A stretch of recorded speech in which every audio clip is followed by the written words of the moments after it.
Well, salutations, everybody. What's a crack-a-lackin' on this fine Sunday evening?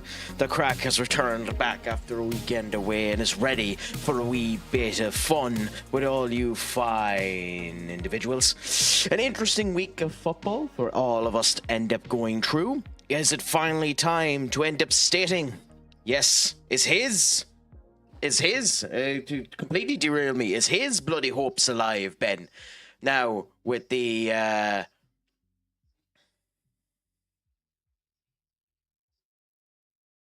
with the double disqualification, is his hope still alive to end up winning in the F1? Yeah. And then on top of that, we ended up seeing a Liverpool disaster class. I'm happy for Deitch, but annoyed that it was Nottingham. And then on top of that, we seen City fall down. And then after that, we ended up seeing Sunderland fall down to the mighty Fulham. And after that, we seen Rob Edwards end up falling down as well in his first game. So it's interesting to see how all ends up going down. But for now, we see the Craic continue to go on. We see the fun continue to rise. And we see if I can turn tails on a disastrous start to the season that I've had with United as we continue with it for the moment. Senior Linus, Senior Ben, Senior Duck, what is a crack-a-lackin' with all of you? Is it all going good? Is it all going grand? Is it all going spicy? How is your weekend going, my friends? Congratulations on getting Hamburg to the Champions League final. That's an achievement in of itself, my friend. That's an insane achievement. So fair play to you for doing that now.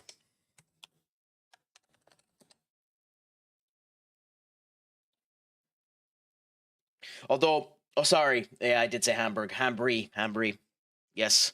Although I'd say I wanted to actually talk to you about this too, Linus, because I know with the movement of Rob Edwards to Wolves, your manager is being poked. Has he already moved on? I know your manager was being poked as the replacements in Middlesbrough and Southampton. Has he already moved along, Hanbury's manager, IRL? Yeah, that's sad. Do you have any idea who you're getting in place of him? It's an interesting situation that to end up losing him. Because I know you were saying that he was overachieving, kinda, even though it wasn't going perfect. So it's interesting to see how it's going.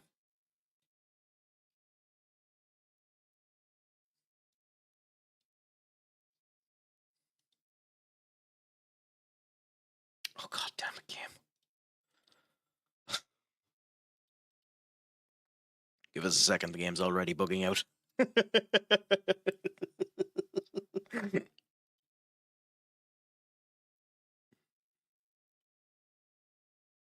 Come on, Duff. Come on, FM26.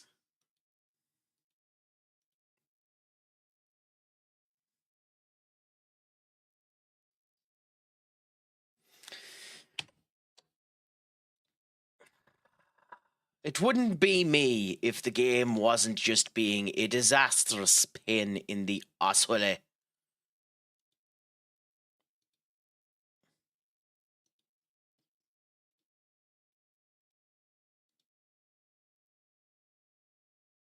Okay, bear with us a second, guys.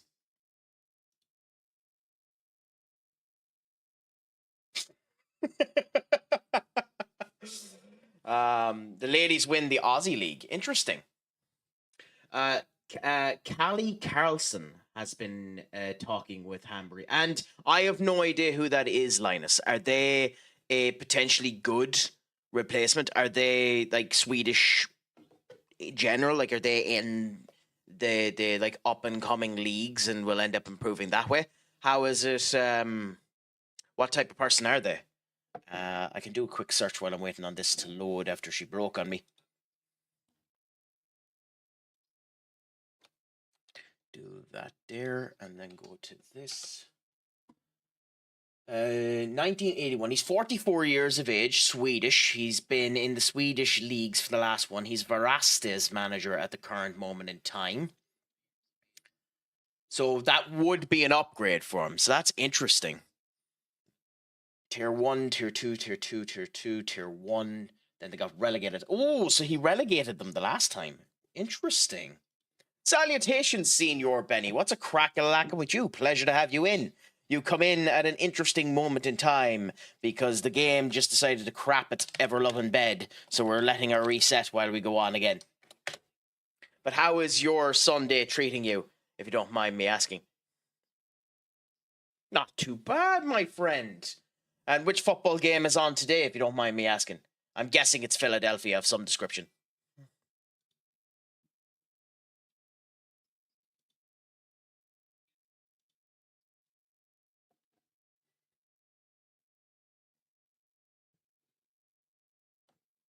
Okay, so this should end up working now.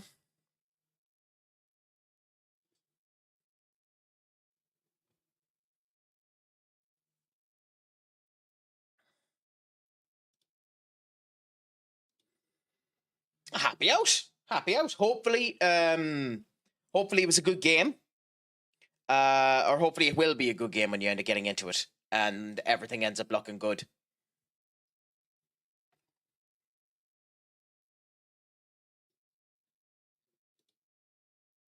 Come on, game, work for me this time.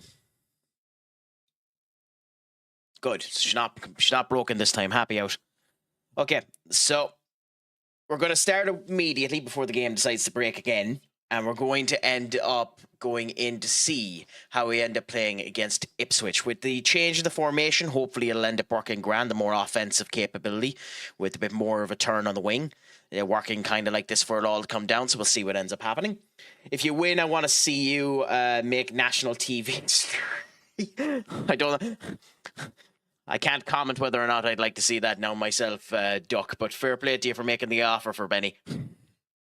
But for now, we're going to go in now and see how we end up doing against Ipswich. Hopefully we end up doing well against them. Interesting weekend IRL for football, I must say. You must be a happy man IRL in football as well, Senior Benny. Or mixed bag, depending on how you feel about it, because it was a good West Ham performance against Bournemouth, but you also threw away that game. Callum Wilson coming into his own, and then second half just tiredness or second half neglect caused you not to get the result. Yeah, but you know, you take the positives out of it as well. At least you performed well in it. Like I heard a couple of other West Ham fans turning around saying how they were worried that maybe John Claire Todibo was just done, that you need to get a complete replacement for him. And at least in the last couple of games, he's been coming good. Might be an overstatement, but he's been coming grand for you, and he's been improving upon where he was playing before. So we'll see what ends up happening there. But against Bournemouth, the 2-2 result isn't a bad result for you. But I suppose the Nottingham Forest one is better. No bother, Senior Benny. Have a great owl game. Let us know how it ends up going, and I'm sure you'll probably end up posting some pics into the Discord anyway. Have a smashing good time. Remember, I have been stupid, sexy Craic, and as always, Senior Benny. MLS means Miles Lewis Skelly. Slán fool, my friend, and Pog Mahone. So, let's get into this crack now and let's see how we end up doing. Ipswich haven't been performing good in the league at the moment. They are 19th in the league. So we should end up doing well against them. Hopefully we're going to end up having a good enough time there. We've gotten a wee bit of motivation out of the players, so that's good to end up seeing. But it has been a rough set of circumstances for us. So let's see how things end up going as we go in. It has been a bad start of the season for us, but we'll continue on and see how things go.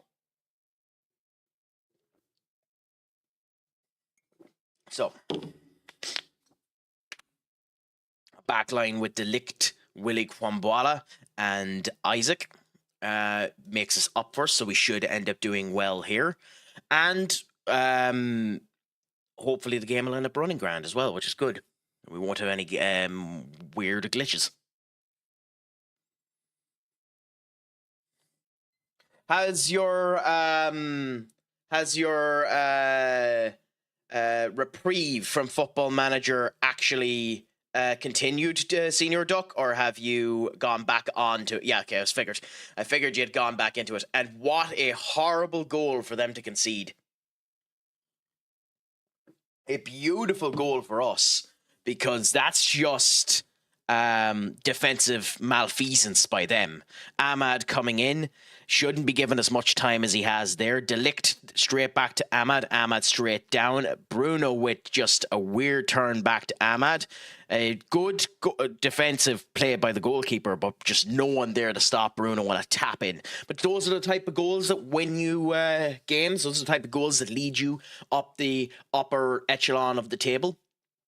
And, 3 shots on target immediately when you end up starting the game. It's a nice out result to end up having, isn't it? So we're up to 6th now, which is much better. So far, we've 2 wins, 2 losses, 2 draws. So wins are badly needed. Bruno now turned to Ahmad, and a beautiful shot by Ahmad Diallo. Absolutely beautiful shot. So looks like we're getting a good win out of this one. I wonder, that goal there, by the way, started off of a set piece, but was scored from open play. But because it started from a set piece and ended up being a goal, would that count as a set piece goal? In terms of the way football is counted, I don't think it would be. A set piece goal must be scored from the initial play of the set piece, right? Or does that actually count as a set piece goal? Either way, it's a good goal for us, but it'd be interesting if that counted towards set piece goals for United in this particular season. Like IRL at the moment, it's working fantastically for Arsenal, and with this particular weekend in general, with City failing, Liverpool failing, Tottenham failing to Arsenal themselves, you'd have to think that it's the door is tight. Even though it's only 12 games in, you have to think the door is tightening enough that now it's almost assurable that it's Arsenal's league to lose. Sunderland falling down to Fulham too didn't help, and a bad time for Sunderland to start falling down as well, with the AFCON coming up too, meaning they're going to end up having more dishevelment in their plays as well.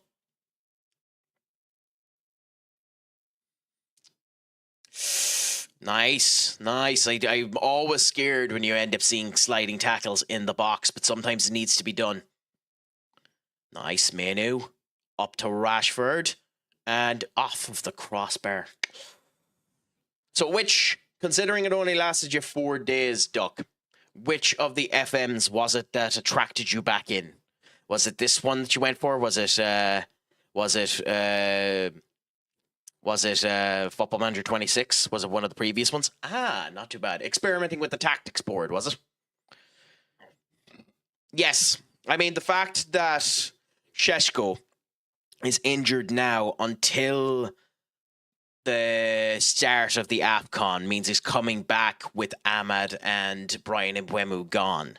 Now, we'll see what ends up happening. I don't think it'll end up happening, but I do think in the meantime, while you have Brian Mbeumo, Benjamin Šeško, and the likes of them there, that you should start playing the likes of Shea Lacey and the young youths that will have to fill in the role while they're gone as substitutes. Like, you'd have to think one of the youths is going to end up taking that place, like Shea Lacey, you know? But time will end up telling. Also, Bruno with 2 goals now. Beautiful to end up seeing. Completely jummied the goalkeeper the wrong way. Going in against Barcelona, wish me luck. I wish you luck, my friend. And it also depends on how strong Barcelona have backed themselves up to, because Barcelona and Real Madrid have a tendency to become monsters, as we seen from FM24, where they became absolute monsters. And then, weirdly, as my 4th season where Real Madrid came in, just started signing random 30-year-olds. Barca aren't the worst in the world, Duck. I think they're top of the Spanish league at the moment, aren't they? Because I think Real Madrid are still having issues. Let me check. Real Madrid. Yeah, so Madrid here on the table. Okay, thank you, app. So Madrid, no, okay, I'm wrong. Madrid are top of La Liga at the moment, with Barcelona 1 point behind them. It's actually surprisingly tight. La Liga at the moment. Real Madrid on 32 points, 13 games played. Barcelona, 31 points with a 21 goal difference to Real Madrid's 16. Villarreal on 29. Atletico de Madrid on 28. And Real Betis on 21. So that's an interesting area for the La Liga to be in.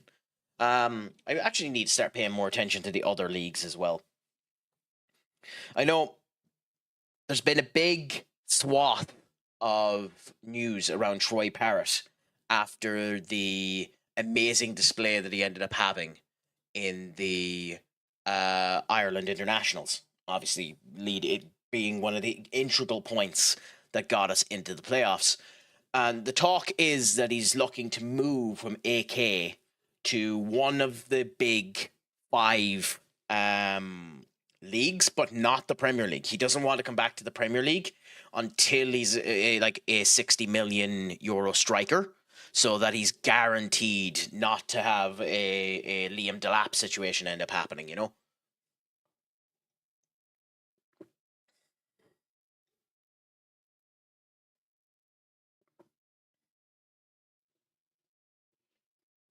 Excuse me. Now, Lemens down to Delict. Ooh, horrible by Delict. A bad mistake by Delict. But thankfully, they're not able to end up capitalizing on it.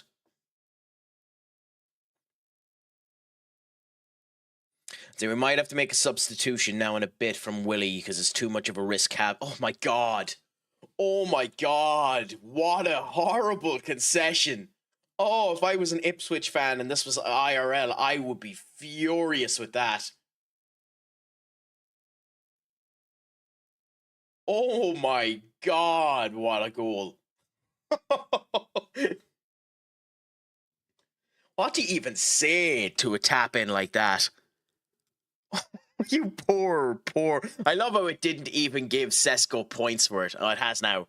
I was wondering because, like, that is such a horrific goal.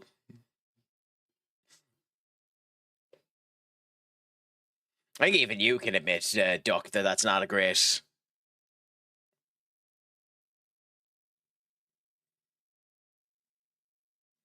We need to make sure there are enough players back as the attack set pieces are swamping to avoid the break. I mean, kinda, but they haven't been able to do anything with it.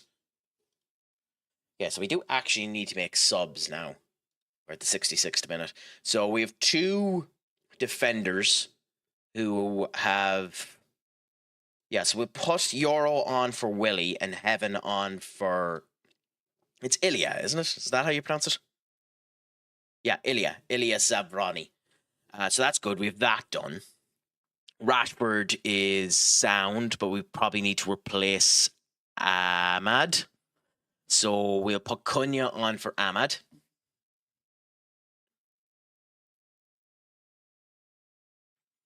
And he's had a good game. But I think right now we swap Evan Ferguson with Mbeumo. And we go with this for the moment. Let's see how we do. I want to keep that last position free in case we get an injury, because it's happened to us too many times where we've just ended up getting screwed off of an injury. Oh, nice defensive work by Delict. Because Clark was free there. Clark was a free man if we hadn't that covered. They're getting a goal here. Ooh, I'm actually shocked that wasn't a goal, because that probably should have been a goal. Yeah, Sam Samadik for Ireland. And then O'Shea. I think O'Shea he's 27, Darren O'Shea. Yeah, interesting. But this has been a very good performance by us. We've been dominant in most of the play. They've made a ton of little mistakes. Even though the goalkeeper, for letting 4 goals in, hasn't actually been that bad, you know? So it's interesting. But we've done well, so that's all that ends up happening. Congratulations, Linus. I mean, that's the... But congratulations on getting first half through, because like it wouldn't be the worst thing if it went to penalties in a game versus Barca.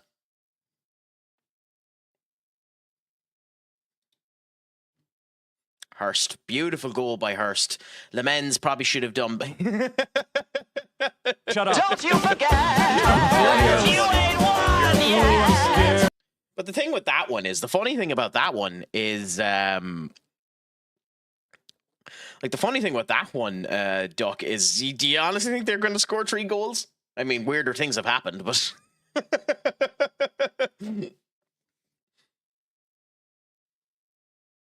I guess the game did warn me that we were being too offensive. Kick out there to Johnson. What an attempt by Johnson if that had worked. Sesko to Cunha. Cunha. Oh, wasn't able to get the pass down. I suppose that makes a wee bit of sense. Oh, Evan, you poor fool. Oh, that would have been a beautiful goal for Evan Ferguson. Off the post. Evan's been really unlucky since joining us. His goals haven't been great. He hasn't been particularly good in any of the matches that he's been in. Off of the bench, he's been doing okay. But, like, he's had now 6 appearances, all 5 of them off of the bench, and no goals. You know, he's 1 assist, which is grand. So we might need to worry a bit about Evan Ferguson. But for now, we'll see what ends up happening. In the next game, we might actually start him in order to give him a go and see how it ends up working. But time will end up telling us. But yeah, it's brilliant for Linus that he's 1-1 up against Barcelona. Is it, how far into the Champions League is it that you're facing them too, Linus? Because sometimes it can end up mattering. They can come with more gumption later on. And who are you playing in your FM26 save, Senior Duck? Oh, not too bad. Happy out. Beautiful result. Yes, we're pleased because we needed it. I know it was a caretaker manager, but who gives a crap about that? Every performance matters.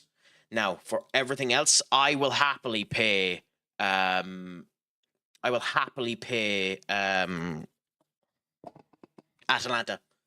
the 1.4 million if he scores 5 more goals.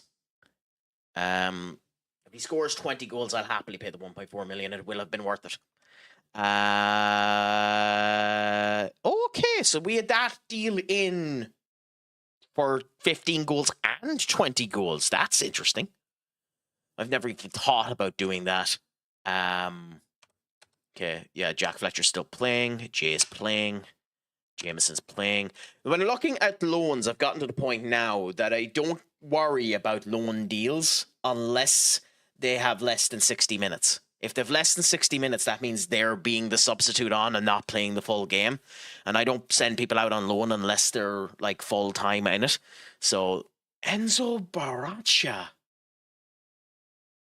Oh. Fascinating. He used to be one that I'd go for quite a bit in FM.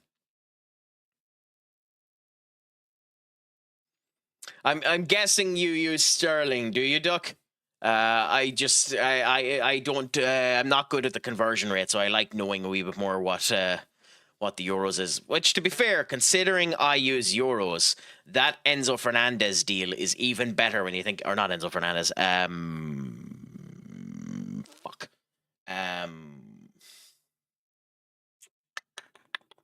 God, I just called him the striker. I am having the mother of all brain farts.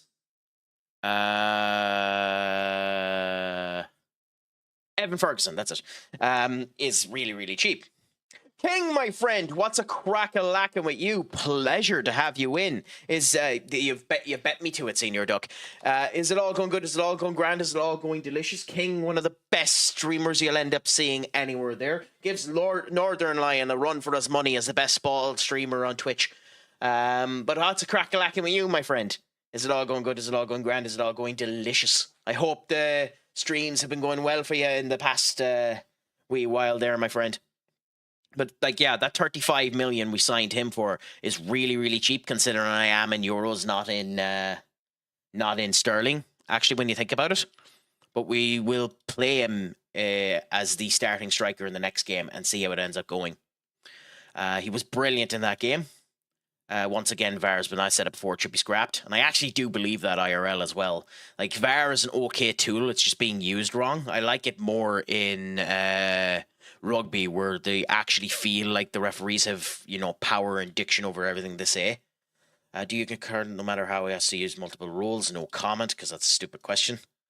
That line of questioning is pointless. Cool, done.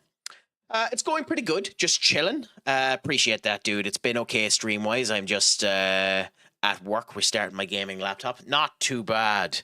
Yeah. I do have a nasty habit with my computers of keeping them on standby as opposed to shutting them off and turning them back on. So every now and again, a good reset is needed. So I can understand it as well. But yeah. What, are you streaming? Are you streaming tonight yourself, Senior King? And if you are, what are you thinking of streaming tonight?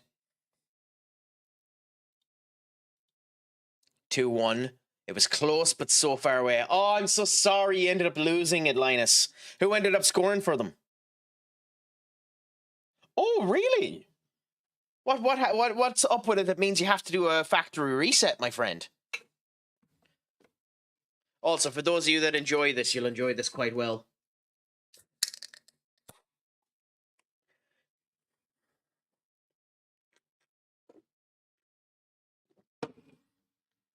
But of course it'd be the two. Of course it'd be the two geniuses of Barcelona, Balde and Lamine Yamal.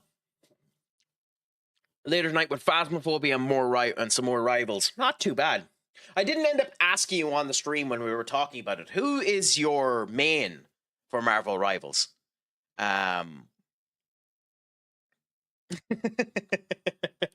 It's just being a pain, and I can't get rid of bloat stuff. Plus, I don't use it to stream anymore, so starting over. That's fair enough. That's fair enough. If you have a load of crap tethered to it that's too hard to just get rid of, you are 100% better to just do the factory reset. Wait a minute, why is my... What's on that we're away for a month?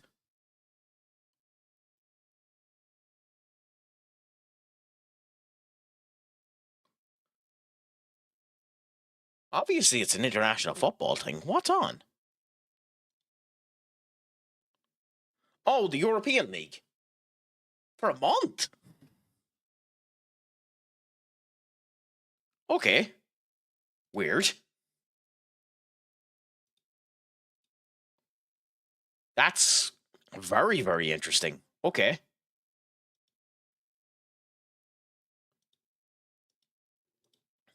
I'm actually kind of shocked by that we're off for that long. 28 days to the next game. Almost a full month between games. Huh. Still figuring it out, but I like Luna, Jeff, Frank, Castle, and Squirrel Girl. Well, canonically, in terms of Marvel, Squirrel Girl is the most powerful character in all of Marvel. So it is interesting. I like Squirrel Girl anyway. She's quite an interesting character. She's also one of the only characters that has, and I don't know if you would have known this, King. In terms of Marvel, Squirrel Girl is the only character that has greater fourth wall breaking ability than Deadpool. If Deadpool breaks the fourth wall and Squirrel Girl comes in, she will break Deadpool's fourth wall. Yes.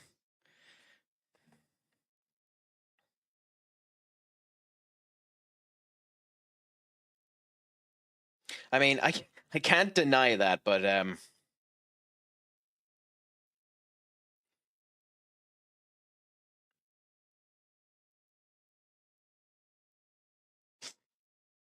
yeah, the joys of... I'd be careful about saying that because, like, depending on when she's depicted, Squirrel Girl is anywhere between the ages of 13 and 18. So, you know, it's a weird character to talk about because sometimes she is a girl and sometimes it's like Spider Boy or like Batgirl, where they're actually adults. Squirrel Girl is one of those interesting ones. Now, Rivals, to be fair, have in the bio turned around and stated her actual age. So for Marvel Rivals, purely 100% purely to sexualize her, she's 20. She's 20 in Rivals. So to be fair, saying she's thick doesn't end up giving you the usual problem with Squirrel Girl. In Marvel Rivals, she's 20. So, you know, that helps quite significantly.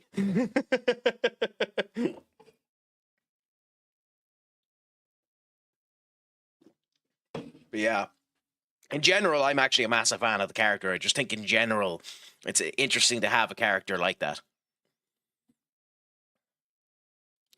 But it's just really funny that so I was saying there, King, the really annoying thing with Squirrel Girl is depending on which version of Squirrel Girl you're talking from, she's anywhere from 13 in terms of age up. Now, Marvel Rivals has been kind enough to tell everyone that she's 20. But she is also bonkersly busted. So, like, it's beautiful to end up seeing that they actually done an okay representation of her. And Jeff the shark is an amazing character as well. Just, he's so cute.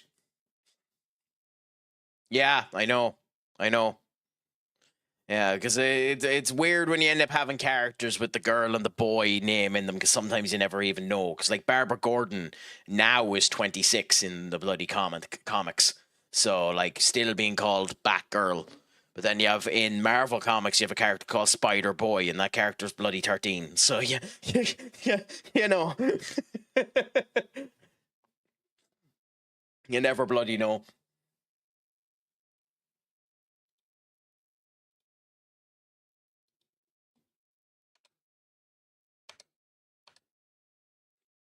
Well, you're not getting me anymore, considering they turned around and said, no one, I don't need you, and you're not particularly worth it, Tomas. We tried going in for him at one point in time. We went in for it, but hasn't been particularly that good. So we're probably going to end up leaving him. Yep, none of them are particularly interesting. Although Guehe, I'm surprised we're still scouting Guehe since he went over to Saudi. Oh, Lamine Yamal won under 21's Player of the Year. Evan Ferguson was third. Well, that's interesting. And João Neves, of course, is someone that would be incredible to end up getting. Supposedly, that rumor is coming up again. IRL, that United are thinking about looking at João Neves. I don't understand it at all, because I don't see why they'd end up giving him up. But hey, if we were able to do it, bloody do that deal.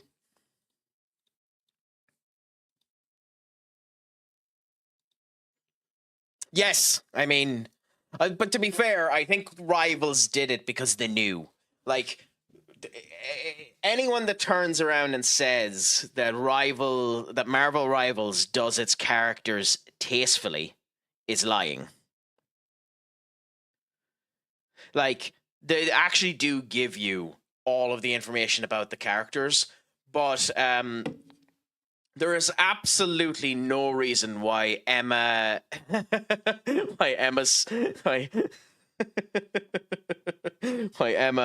what's Emma's second name in Marvel? Emma Frost. There's absolutely no reason for Emma Frost to have so much tank.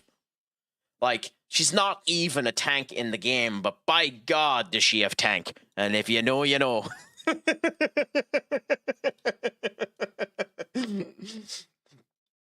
Like, Sue Storm broke the internet when she ended up coming into the game. Now, to be fair, they have been kind with the men as well, but they should end up doing proper swimsuits for the men as well. Like, I make the joke with Clear Obscure Expedition 33 that the Gustav swimsuit you end up getting at the start of that game is one of the best assets you end up getting in any game.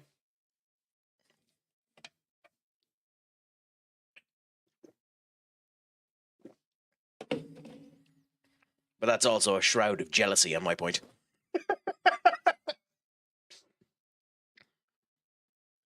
Oh, fuck.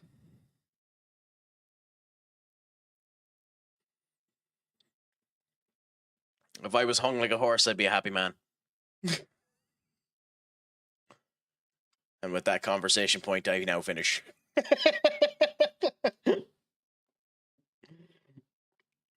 My career is done and I shall never talk again.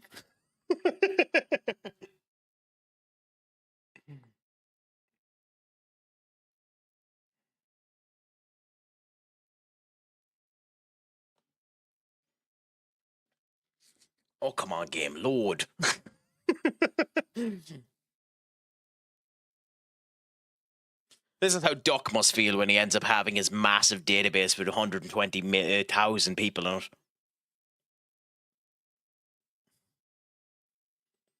Like you wait here for 4 hours on this screen just ticking away while you end up having so many people in it. Isn't that how it is, Duck?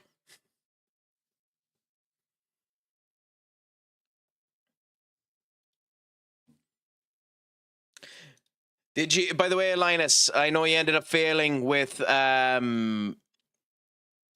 Hambury against Barcelona, but did you end up winning the league with them so that you at least get into the Champions League again next year to have attempt number 2 at it? Oh, international football injured one of my players, because of course it did.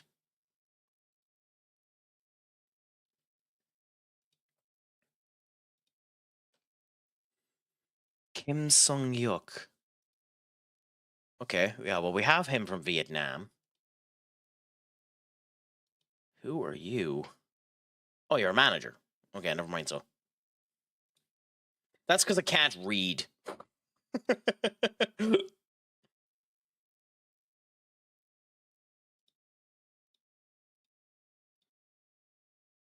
Diego Leon got his first game as well. Happy out to him. I didn't realize he played for Paraguay. Huh. Interesting. I wonder if he'll get some time IRL now with... Maybe he'll get some time with the AFCON coming down. Because I don't think Uruguay are in the AFCON.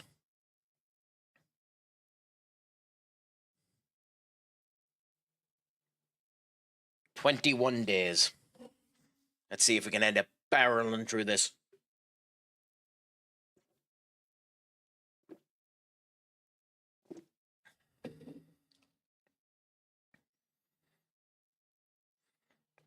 You know, considering the weekend we've had in football this week, it would be typical if tomorrow night United end up failing to capitalize on Everton. Like, we go 6th, I think. It's either 6th or 4th. If we win... No, if we win, we go 5th. Yeah, if we win, we go 5th. Which is a nice out boost for us. So it'll be interesting to see whether or not we're going to be able to do it. Hopefully we will be. Time will end up telling for us. But we'll keep at it anyway and, you know, barrel away with it. Huh. Okay, I don't really care. James Scanlon, one of the youths, scored there. Not too bad. And another 19 days before we end up getting there. So we're barreling through it at a pace.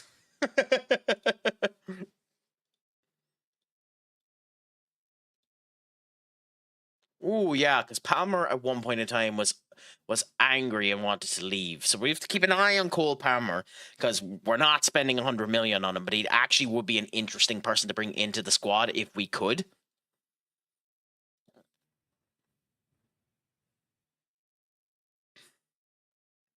We'd have to change, if we got him, we'd have to change the tactic a wee bit. Considering he can work on the right-hand side, you'd be changing the tactic. This is the, well, it's England, I don't know who cares about that. Because Bruno currently ends up playing, but leans off of the left. So we'd have to change the tactic to move the striking positions around as well, so that we have the right striker as the main striker instead of the left striker as the main striker. So we'd have to make some tweaks to the actual tactic itself too, if we ended up signing him. But that's pipe dream, so we'll worry about it later.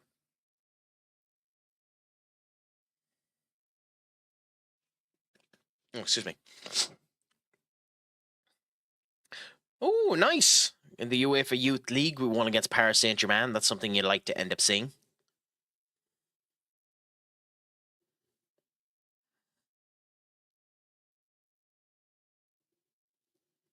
I'm actually very tempted to just go on holiday.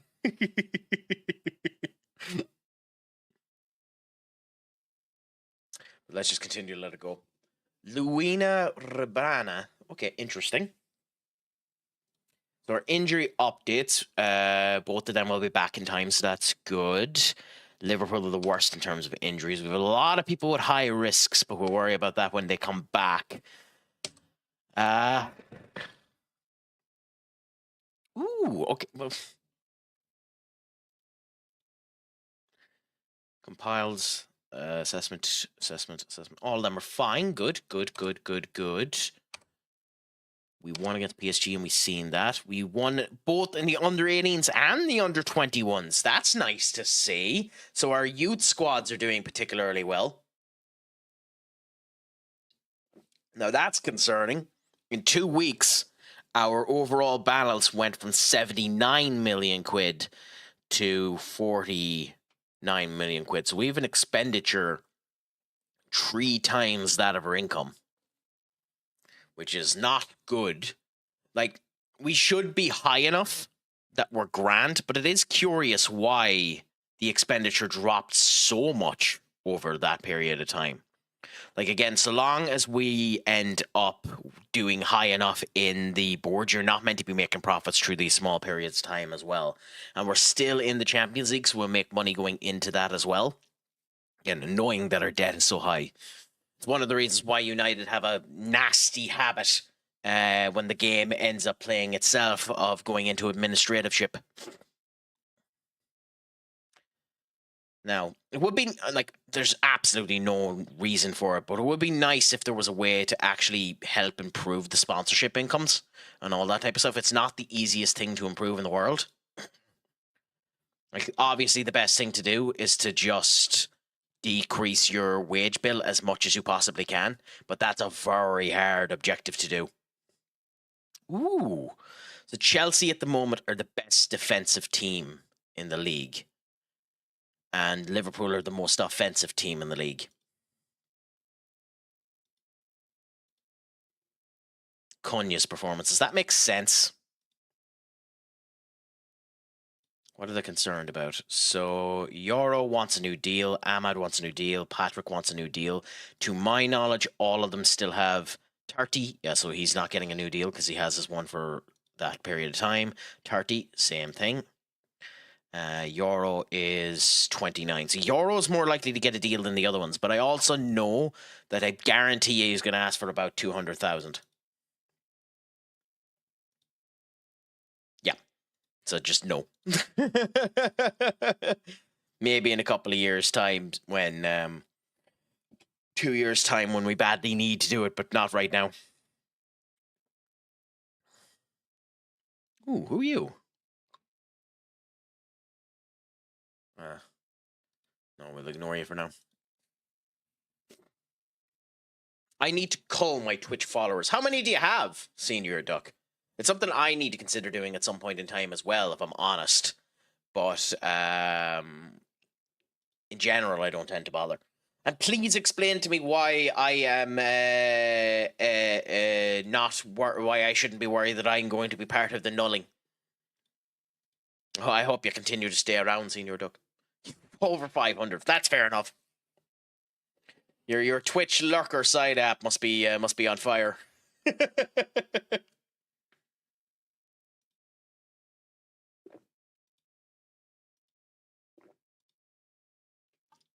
It's funny too, because in general, in press conferences and in supplementary questions given to me by the media, I tend to be quite nice to all of the people around me, but they always tend to hate me, and I don't really understand why. Due to interest being shown in him elsewhere. Oh, so because of the Chelsea matter, he's no longer angry. Oh, well, we're not selling him, so he'll get pissed with us again because we're not going to sell him. I turned off phone notifications. Oh, that makes sense. You must have the notification set on the Discord, so because you're always first, or if not first, around first on my stream. When I reinstall the app, I rely on Discord to tell me when who is live. That's fair enough.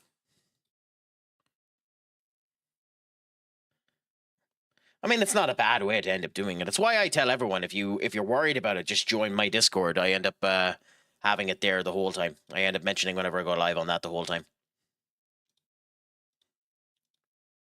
Ahmad has been one of our best players, so seeing him score is fantastic, and we might end up doing that. Okay, maybe I need to have a check at it again and see why that's not happening. It should be going out to everyone.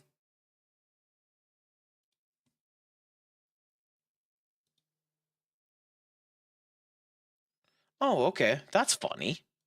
Like, everyone's meant to have access to that. Huh. Yeah, because it says everyone can see it. Weird. I wonder why. That's interesting. I mean, I'm going to continue to have the red app ping anyway, because I always go live on all four of them, but still. Interesting. Real Madrid. What's this? Real Madrid issue apology for mistake in Diego Yata and Andres Silva tribute. Huh. Showing the wrong Andrea Silva during a tribute to former Liverpool striker Diego Jota and his brother. Okay, yeah, that's a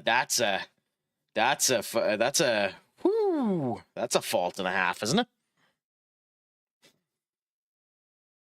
That's very, very interesting to have happen. Like, you'd be firing almost the entirety of your bloody social media crew for that, wouldn't you? Like, that's one hell of a mistake. They're just bitter from I mean, potentially. Very, very, very, very likely to be true.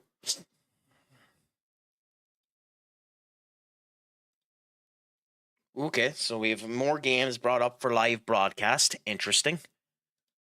The under 21s have been performing good. Everyone's been performing grand in the what's this?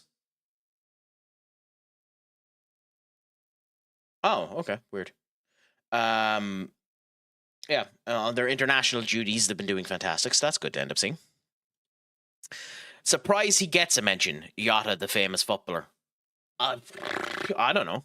I don't know why they'd be mentioning him. I do know his brother played for a couple of Spanish teams, but I don't know who. Bot. Interesting. Nope. Okay. Eduardo would still be awesome, but he's way too expensive.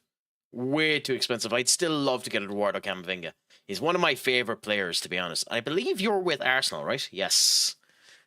250,000 quid, and they got him for free to the lucky fools. Although he hasn't been playing for them, weirdly. Although in the one appearance he's had a goal.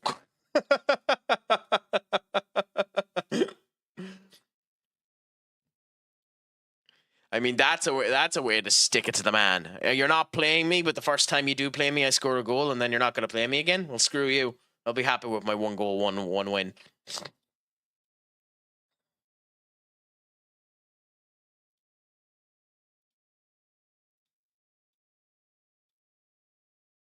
I know I complain about it almost every time I play this game, but I still don't understand the loan system, how to develop a player properly. Like, sometimes I end up getting them out. Like in FM24 where we got Jason formed in a fantastic Irish goalkeeper, like a bloody diamond in the rough of goalkeepers spawning for Ireland. But it's rare that it ends up happening. Oh, we're only a weekend away from the actual next game versus Southampton. Elanga wants to stay.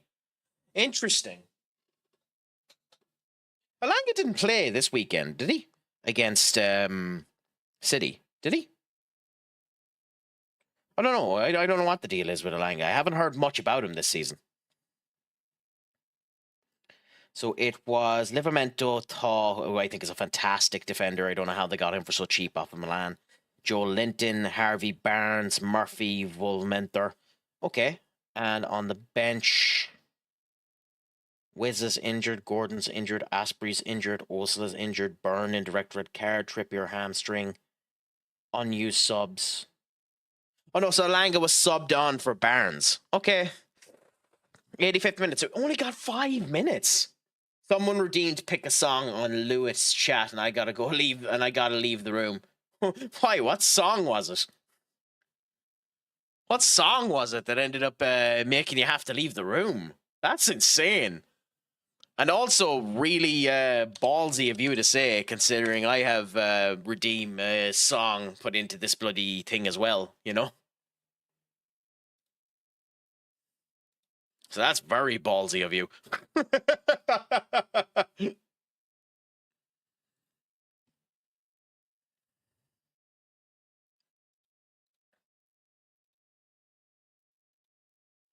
Oh, okay.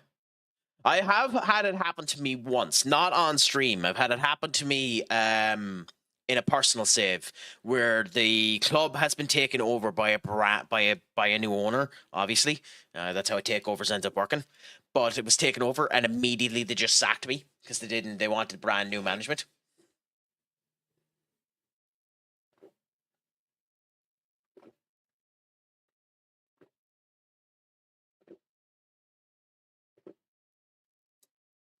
I mean, fair enough, Senior Duck.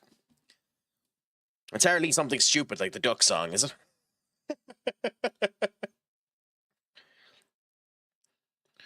Alvaro Canaro. I wonder. Yeah, there's hardly.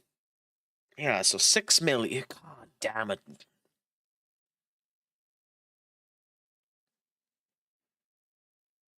$50 million spent on him and 9 appearances is a joke. The fact that we sold him for 6 million. Jeez Louise. We'll keep an eye on him because he could be a good person to go back and get. Militao is but at 28 years of age. I'm not going for him. And Rudiger's one you'd want to try and get for free if you could. Only you could. We'll check in January because we might be able to get him for free. Do you want Rudiger for free? I mean, probably. Probably. Would he be worth it to the team?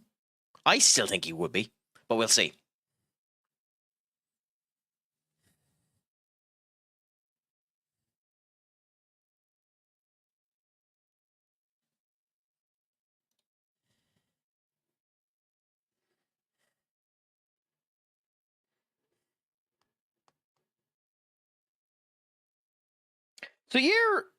So if you are still here, by the way, Linus, and I understand if you're not, but your season is almost finished, isn't it?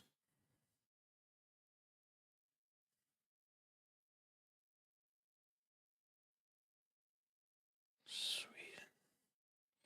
So we go to Sweden, then we look at.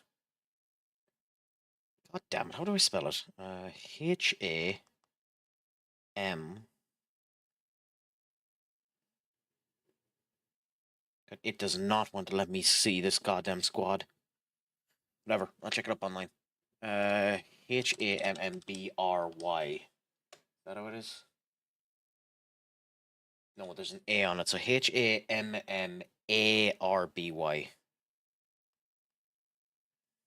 Yeah, there we go.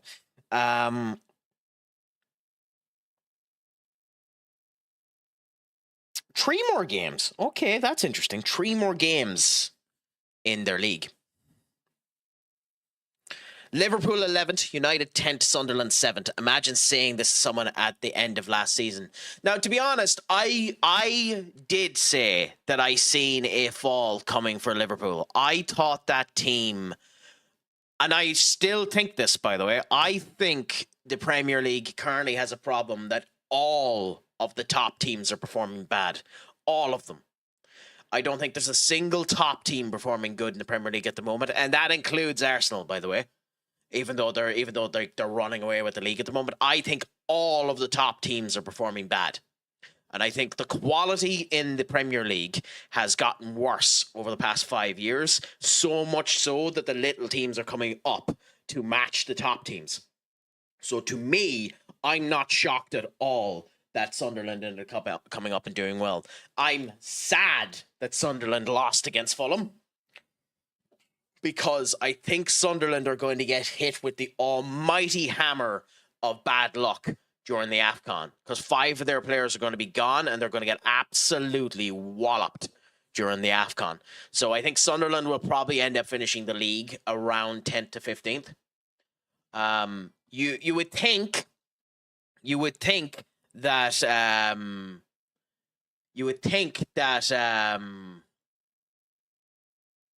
United would end up winning against Everton, and if they do, United go up to 5th, which is where, as a United fan, I want us to be. But that's my viewpoint at the moment, and I'm happy to be contested on that one, but I'm genuinely of the opinion that the top teams in the Premier League have just been performing crap, and that Liverpool and Slot got insanely lucky last year that everyone around them just started playing like crap. Like, they got absolutely blessed that Rodri got injured. I know a team shouldn't be stood by one player, but they got blessed by that. What happened to Wolves? God damn it, give us a second.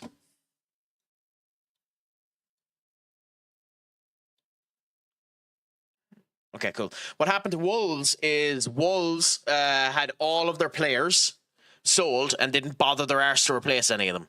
The fact that Wolves got 60 million quid for Matthias Cunha this year and didn't bother their arse to spend that money is the reason why Wolves got screwed. Like, what Victor did with Wolves last year was a miracle. Never mind this year. What he done last year was a goddamn miracle. And anyone could have predicted with the signings, well, with the crutches they signed this year, that Wolves was going to go down. I don't think there's a single pundit out there who didn't put Wolves as one of the teams going down. Well, maybe they did, because I know that an awful lot of pundits were trying to say that the ones that came up were the ones that were going down. So there is a chance that they ended up saying it, but they were foolish if they were. It's an unfortunate thing. Have you seen Ronaldo's goal an hour ago? I haven't, Peter. I haven't seen it. I'll have to have a look and see what he is. Like, even at 40, the level of skill that man has is unbelievable. And it's beautiful to end up seeing. But he's not the only one that's good at it. Like Lewandowski, when he is still fucking beating his kick. Zlatan Ibrahimovic was scoring goals like that in the Miles Lewis Skelly League, aka the MLS. You can do it, but like, it's unbelievable. He scored a bicycle kick from 10 meters in the 60th minute to make it 4-1. Fair play to him. Fair bloody play to him. You love to see it. How would you compare myself to R9? I have a better relationship with women, but I'm far less good with athletics. I suppose that's the best I'd end up saying. Without having his legal team come and kill me. But yeah, bicycle kick is a lost art as well. That's why so many people fell in love with Scott McTominay's goal for Scotland in the international break there.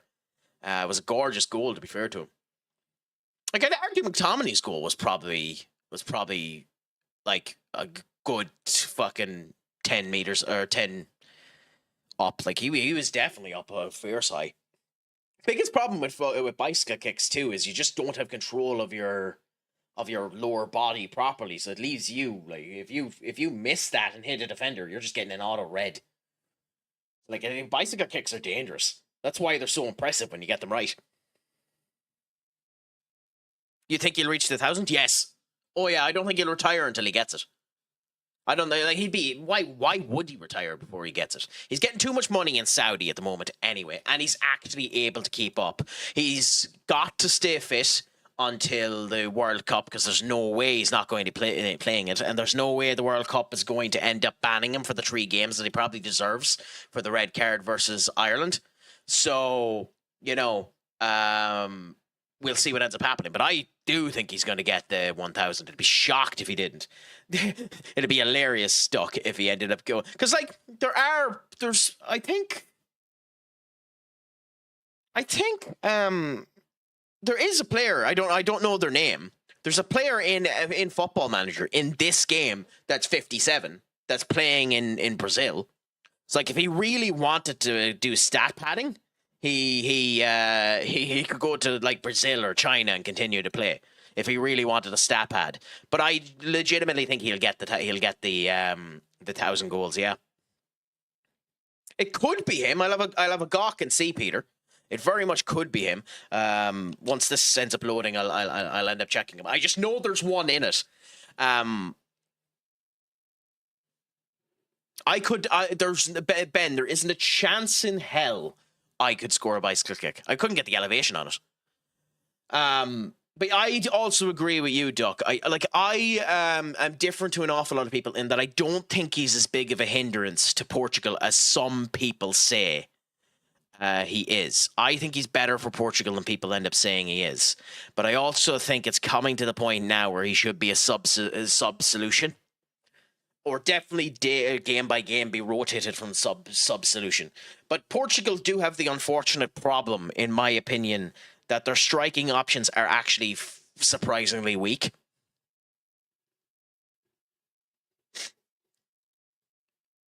There's an amateur Uruguayan player who played is in games, yeah.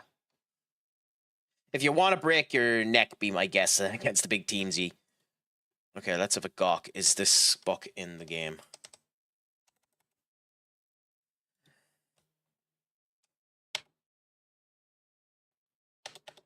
No, he doesn't appear to be. Yeah. Now, there's a good chance he might have retired, by the way. There's a very good chance he might have retired, Peter, in this particular case.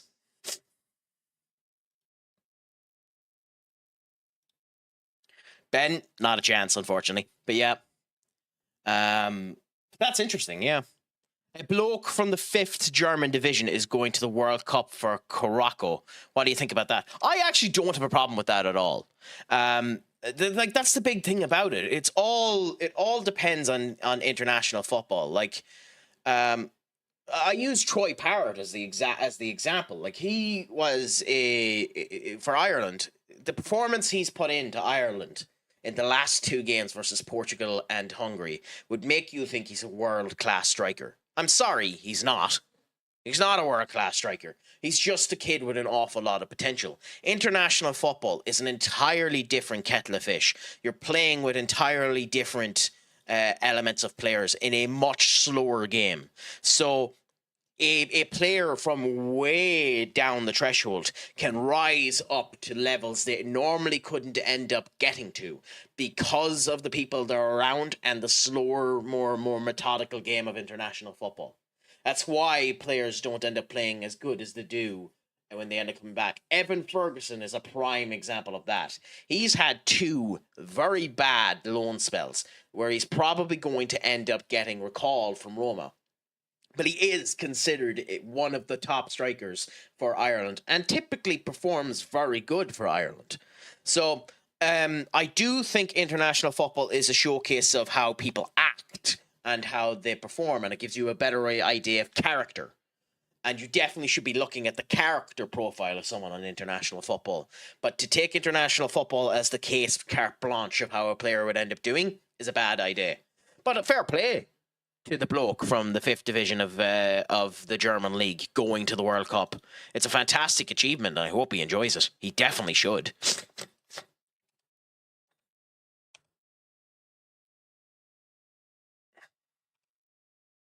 But then again, all of this is a bit weird. Like, technically speaking, Mbappe has played for France for the bloody Olympics. So everything is a bit odd. Like, Scalvini, up until 30. My mate just got IP banned from Snapchat. That's impressive in of itself. That's not an easy thing to do. What did he do in order for that to happen, Peter? Because that's genuinely not an easy thing to do. That's actually kind of impressive. Like, Snapchat it's becoming more strict, admittedly, but it's not easy to get banned on Snapchat. It's one of the leading platforms for people getting scammed and catfished. So that's actually genuinely funny.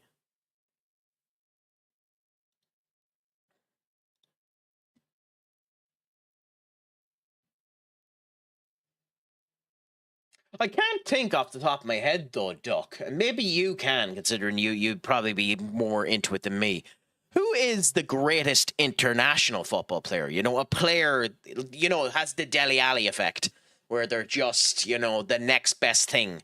Or as Goldbridge would end up putting it, who has the Pereira effect, you know, where you have your preseason Perlo. Your preseason Perlo effect, as Goldbridge ends up putting it. Who's your international football version of that? Because I can't really think of it. I mean, in modern game, probably Evan Ferguson, but that's being very mean to the kid.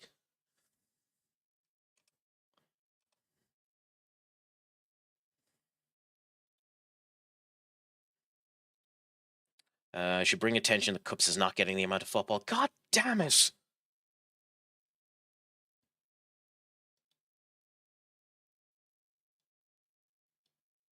I get what you're saying, but I don't agree. Up, my friend. What's a crack-a-lackum at you? Is it all going good? Is it all going grand? Is it all going delicious? Is life treating you well? How is the crack treating you, my friend? James Rodriguez is an interesting choice because I don't know, because James Rodriguez did perform well. There's a reason why he ended up getting to Real Madrid, you know? I know he ultimately ended up going to Everton on the whole lot. Like, Rodriguez has dropped like a bloody anchor, but he was an actual decent player, you know? So Rodriguez probably isn't one I'd point there, but he was legendary when he was playing, you know, for the international team. So maybe you're right. Playing with Dortmund in FM is so hard. I got a record-breaking 81 points and Bayern got 82. Trust me, Peter, I know that feeling. In the Football Manager 24 save, when I was Real Madrid, when I had moved over to Real Madrid, this was 8 years into the save. I was going up against Barcelona. I ended up getting 96 points. Barcelona got 101. When I was Crystal Palace in the Championship was even worse, because in the Championship I had with Crystal Palace 103 points, and then 105 points, and the team beside me that was second had 104 points on my arse the entirety of the league. So like in lower divisions, that's a massive poke, you know. But Dortmund are like Bayern. That's just an IRL thing as well. Like Bayern have all of the resources in Germany. It's a pleasure to hear that it's going well for you. Up, I'm doing great. Happy to be at it. The game is going particularly good for me at the moment. We've had one game, and then we've gone through an international break that has spanned a goddamn month. But the crack has been treating me well. I'm looking forward to tomorrow to see how we do against Everton. Keep an eye on the Discord, by the way, as to whether or not I'll be going live tomorrow. As of this moment in time, I'm busy tomorrow evening, but if that changes, I might go live and try and do it in time with the United Everton game, because I believe it's an evening time match, isn't it? Yeah, 8 p.m. So I should be able to do it. So keep an eye on that. We'll see whether or not it'll end up working. Tony Cruz went to Hoffenheim and retired there. Do you know any ridiculous transfers like that? Not in this save. But I have seen Erling Haaland move to Real Madrid for 300 million quid. I've seen Mbappe move to Everton. I've seen Messi move from Inter Miami to Hoffenheim, I think, to retire. There are a couple of weird ones, but nothing too bizarre, Peter, unfortunately. But yeah, I've seen a couple of interesting ones. Also, Amarin. We're going up against Ruben Amarin in this next game, so let's see what ends up happening there. The manager of Everton. Oh no, we're not going up against him.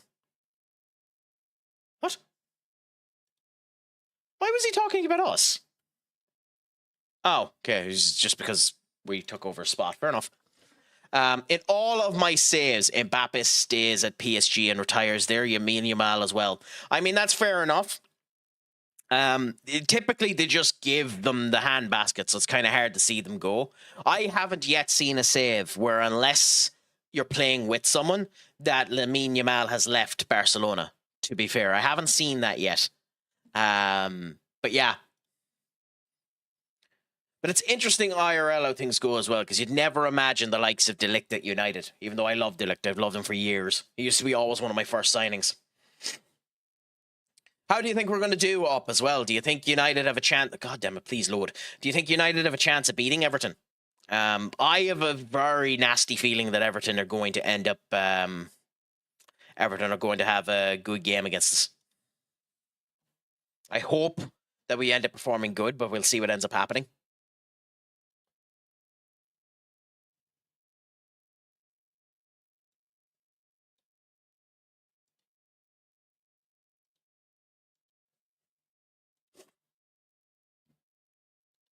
But anyways.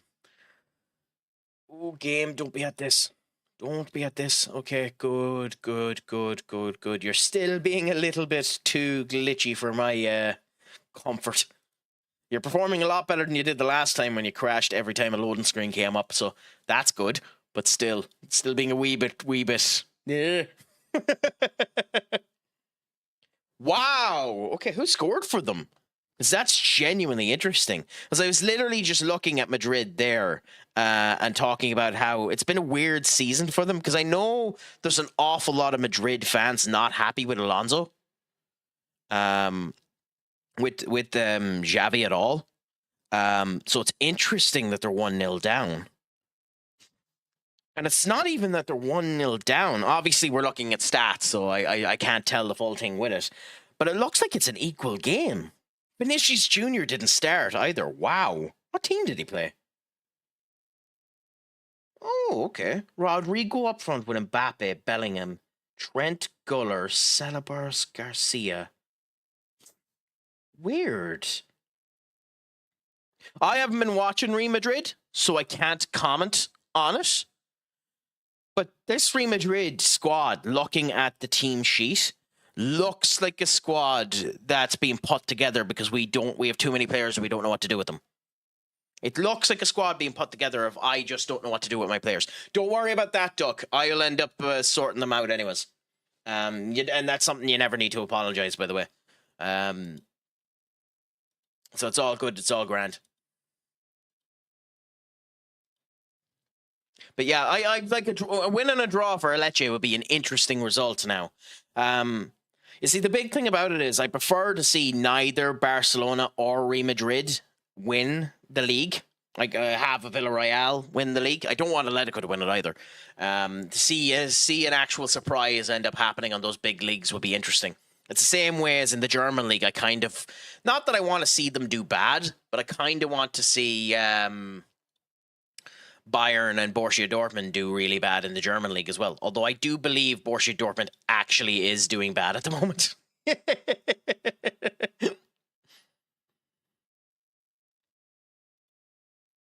Like this might be me just fucking living through osmosis and not actually checking things. Let me see how Dortmund are doing. Borussia Dortmund are... Yeah. Borussia Dortmund are 4th. Yeah. A full 9 points behind Bayern. And I want to see Dortmund do well. I think Bayern Leverkusen are the interesting one because, like, I also would love to end up hearing in the Bayern Leverkusen situation, what the hell happened with Ten Hag? What did he do? He had to have done something to get the sack that quick. What did he do to piss them off so much? Thanks, mate. I'm a BVB fan since birth. Looking at my PFP, that's Jurgen Klockner lifting the UCL with BVB in 97. Interesting. I mean, out of the teams, Dortmund is the one that I prefer a wee bit more out of the German squads, but also because I really like Niko Kovac. I think he's a good manager. I think Dortmund is a hard bloody job to end up taking. But the other reason why I like Nico quite a significant bit as well is he's not willing to take any crap. And the way they've been handling Joe Bellingham has made me like the club even more, because having a player come in off of the success of his brother and wank his dick on the table and turn around and says I should be playing, just turn around and says now you're sitting on the bench, is honestly a baller and awesome, and more teams should end up doing it. But the other reason I like them is because they have a bit of a nice relationship with United, and they might actually sell us Adeyemi. So we'll see. That's the greed in me.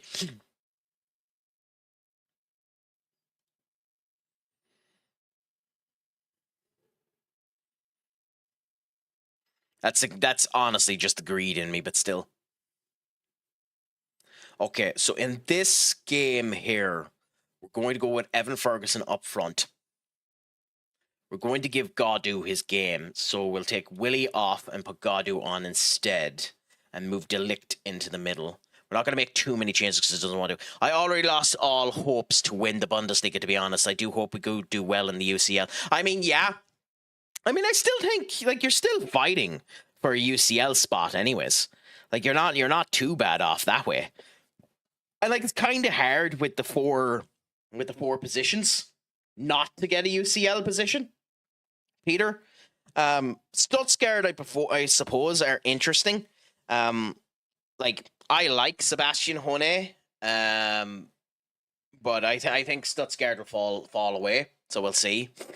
I didn't watch all of it. I watched a bit of the Tony Khan interview, and nothing surprising ended up happening there.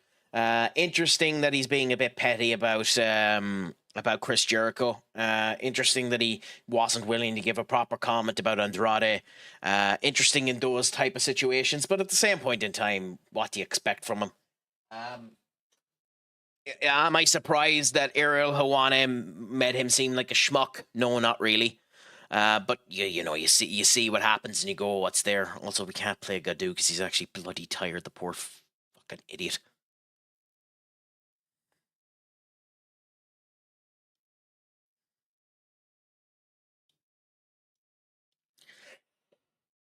Yeah, we haven't won versus Stuttgart in like 3 years. Yeah, I mean, there's a particular X account I end up following that believes that Hobe should have been the United manager instead of Amron.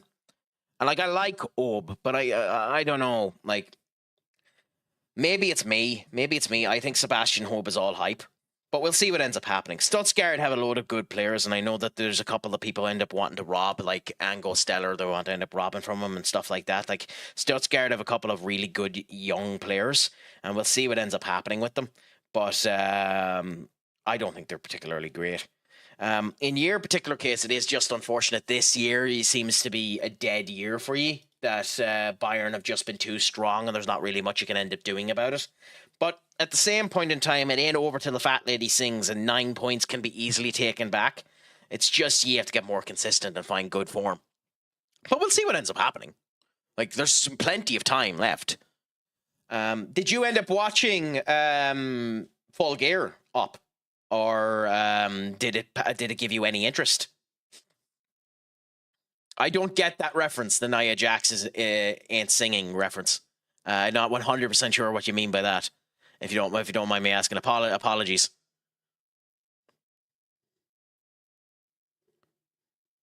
Okay, so what do we do here? Ferguson up front. Who do we swap Mbeumo with? I think I don't want to make too many changes. But Southampton are load game 13th, so we have to be careful. It's because you said it's not over until... Oh, okay. Yeah. I mean, to be very fair to Nia Jax, she's cut a lot of weight in the last year or two. To be fair to her, she's still really, really unsafe. But like, to be fair to her, she's done a phenomenal amount of work. I'm happy to see her doing well. But yeah, no, that is very mean. Poland's under 21 is one of my favorites for the World Cup, and Poland's main team is looking good as well. I mean, yeah, like there's a lot of dark horses in the World Cup as well, because like you have the likes of God,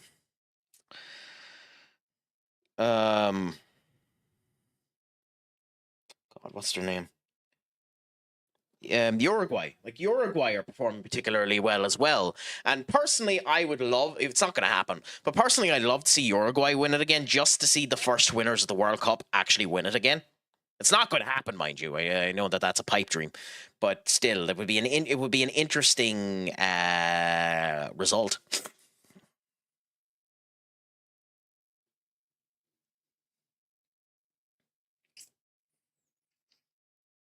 Okay. Shaw Euro Heaven. Okay, I think we can then go.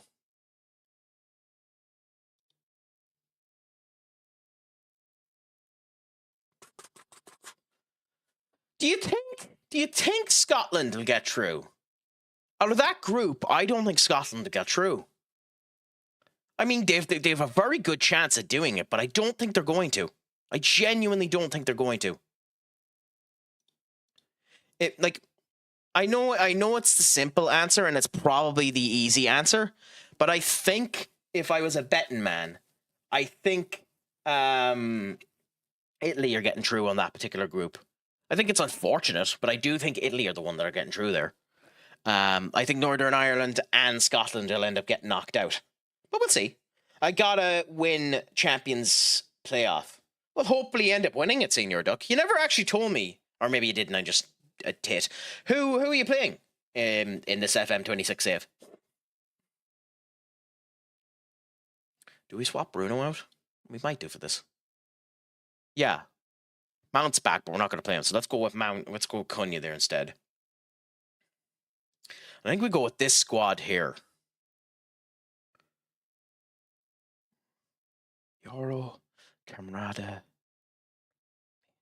Yes, this is what we'll go with. So this is the squad we'll go with. Evan Ferguson up front. Victor Rook right beside him. Matthias Cunha in the front. Ahmad on the right-hand side. Doggo on the left-hand side.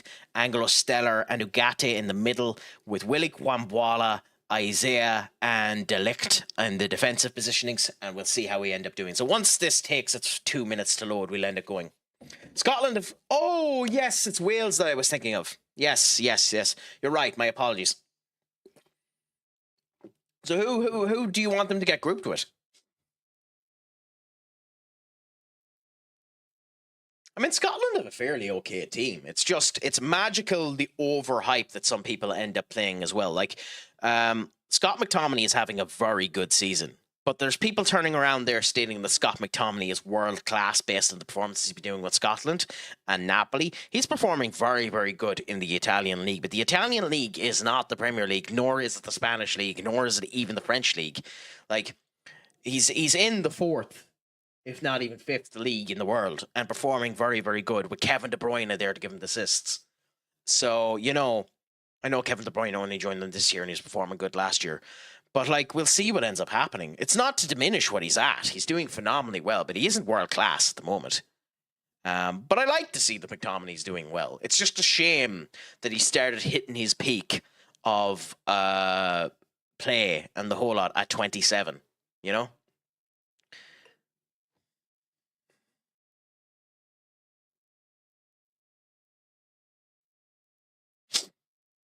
Like, I'd be much, well, we wouldn't have sold him, first of all, but I would be much, much happier if McTominay was having these performances at 24. Like, that's one of the things people forget with United and McTominay. McTominay was 27 when we sold him. Like, he wasn't young. Like, as a bench player, he was fine, but like building around him as a permanent player, he was probably a wee bit too old for what we needed. or I'm just wrong. Maybe I'm just being too biased against the poor fool. Like, he's 28 now.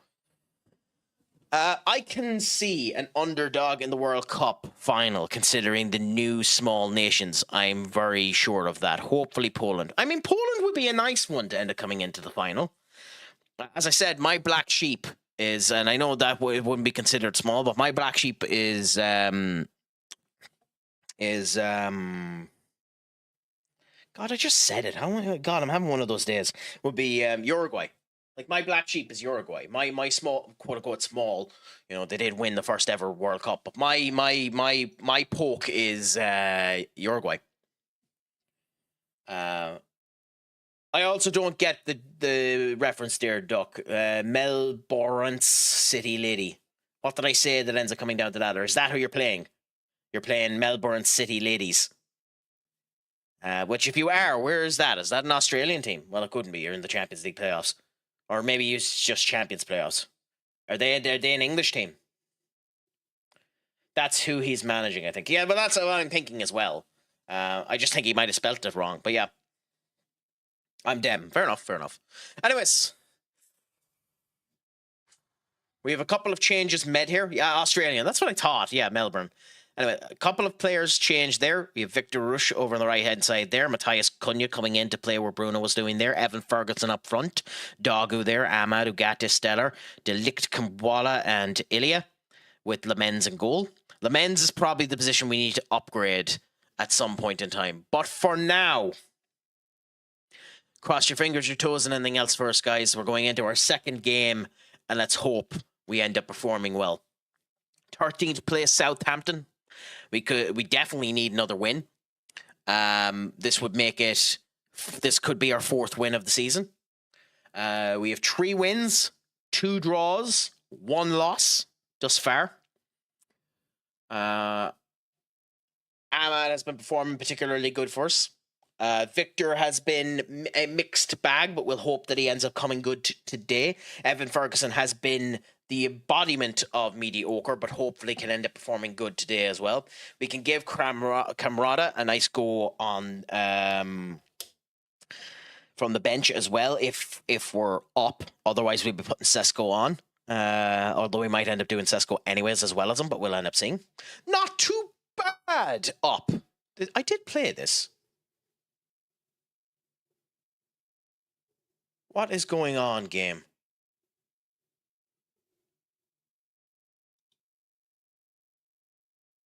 Game.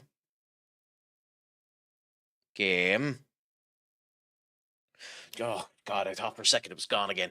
Oh, you've hit a day up. Be out. Now, we know that Duck's watch time is actually closer to 10 than 7, but it's still nice to end up seeing.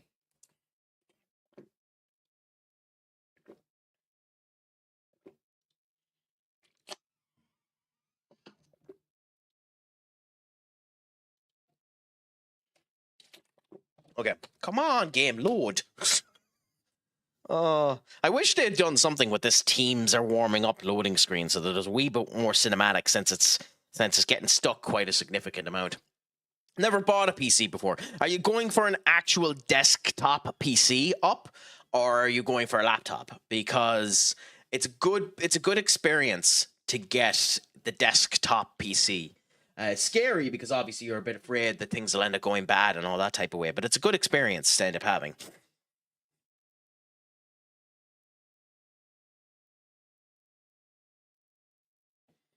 Oh no, no. EXE, bloody run. Don't do this to me.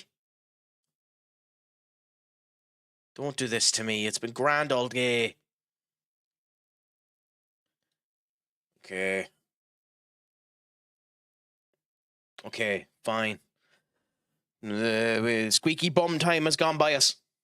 Even though this is still annoying how often this is happening. But Aaron Ramsdale, Rolsover, who I believe is a former United player.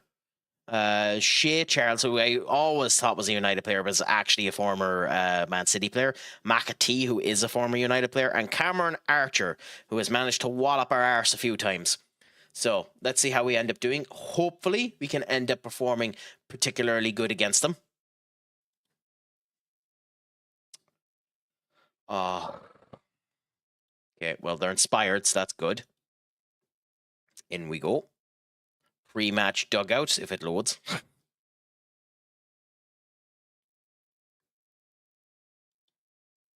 Apparently not. Okay, fair enough. And we're starting the game now. Come on, game, seriously. Come on, game, seriously.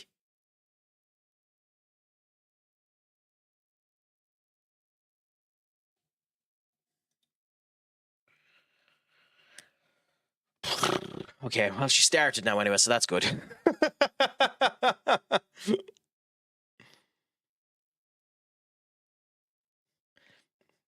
I'm in season 4, lost 1 grand final and 2 semis prior. That's annoying. So does that mean so where are you projected in this season to do? Are you projected to do well this season, or how is it being set up for you, Senior Duck? I don't really know the Australian league, so is it different? Like, is the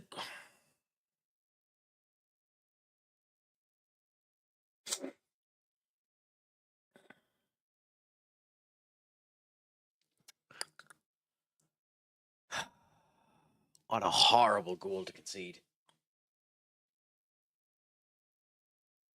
What a horrible goal to concede. Oh, you can't blame that on the men's or anything, but holy crap. Doggo, what are you doing? Okay, Stellar to Doggo. Doggo, who was having a good season last season. I know Rashford is back now and is our principal starter on that side over Doggo, but he needs to perform better than that. Ahmad to Delict. Delict to Ferguson to Cunha.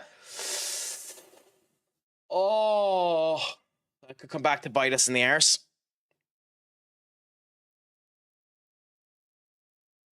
That could come back to bite us in the arse. Can we get a goal from a set piece?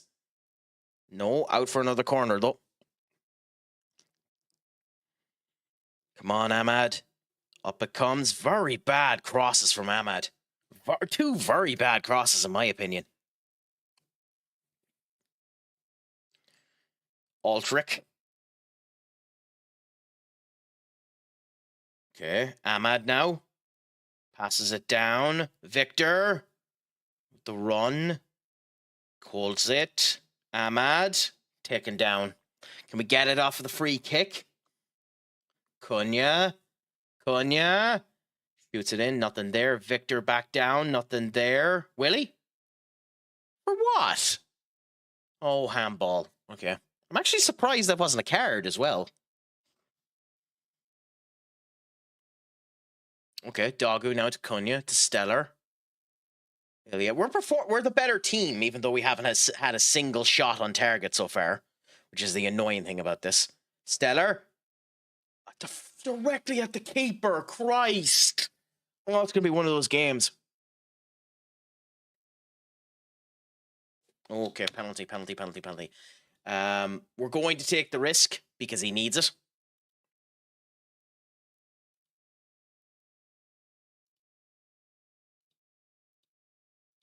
Yeah, we're going to take the risk because he needs it. Let's hope he scores it because he bloody needs it.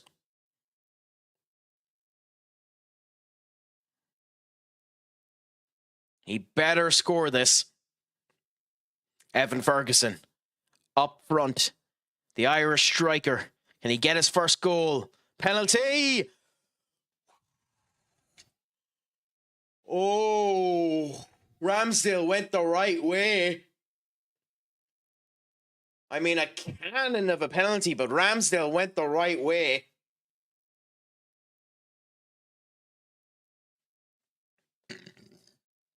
That's a squeaky bum time right there. But hopefully that'll make the difference for us now. We're back in this game now at 1-1. Can we end up getting a second goal? Ramsdale. Passing out from the back, probably. Another long kick straight out to Roosevelt. Interesting. Fellows. We're doing the cross there, but Delict to Ahmad. Ahmad to Victor. Victor now.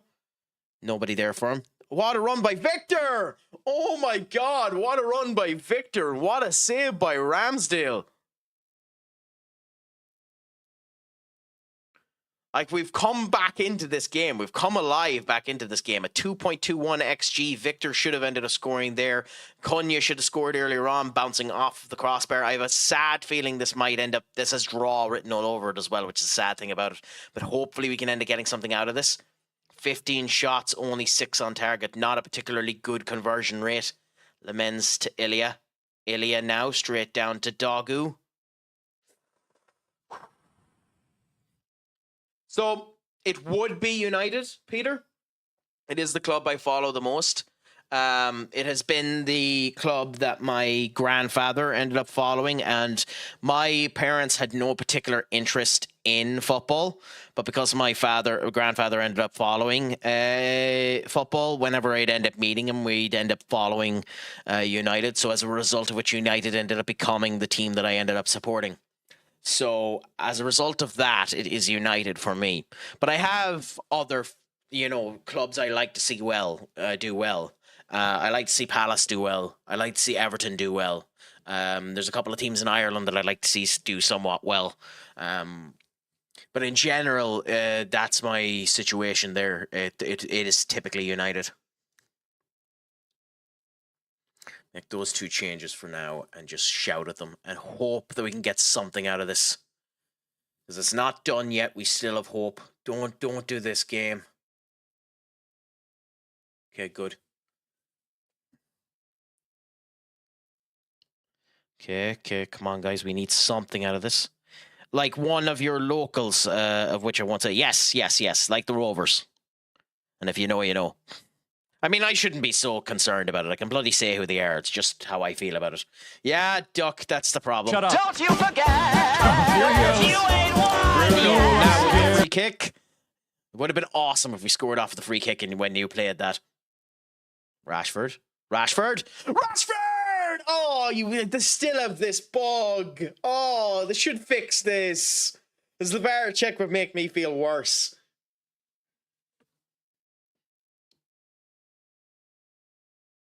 Oh, this game is a draw written all over it, doesn't it? Wait, where's the offside?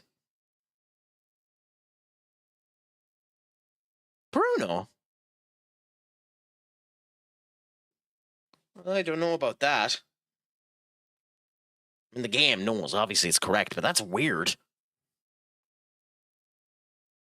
Stellar to Victor to Stellar. Down to Ahmad. Ugh, taking it too easy off. At least in this game, Cameron Archer isn't having a goddamn worldie like he did pre-season. Kwembola now. Can we get something out of this? Because we need it. Kwembola to Ugarte. Down to Ahmad. Ahmad straight up to Stellar. Kwembola again. Ilya. Delict. And Ahmad? What was that, Ahmad? Genuinely, what was that?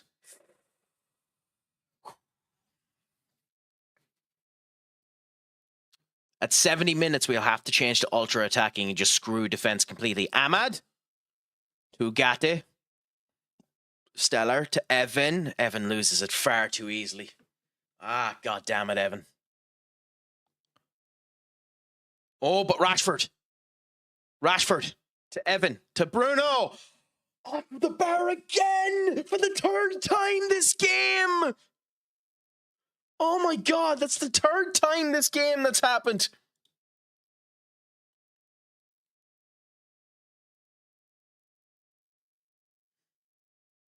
Ultra attacking sometimes sorts it out for me, Peter, but I can understand what you mean. It doesn't always tend to end up having it. Sometimes you end up just getting counter-attacked in the wrong way and you end up losing. Roswell just bloody dived in.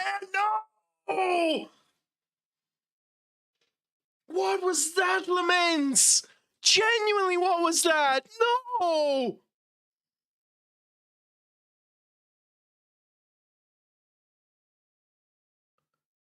Oh, Laments. Oh, you have to be taken off of that. What was that?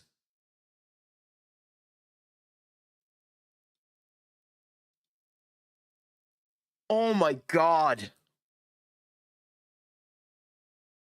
I don't care if we're in control of the game. We're bloody losing. And Ugarte then performs a crap pass as well.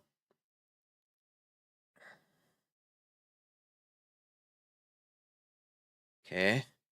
Delict to Bruno. Evan to Victor. Evan! Okay. Okay, Evan did not do a good job holding up the ball there, but still, Victor was there to cover his ass because Evan lost the ball and Victor picked it up. So Victor covered his ass and passed it straight back to him. Good work by Victor more so than Evan. But hey, at least the penalty might have worked for him. The penalty might have worked for him. Like, with the way this game is, a draw mightn't be a bad result, but we really want a goal out of this. With a 3.44 XG, can we get the third goal? Hopefully.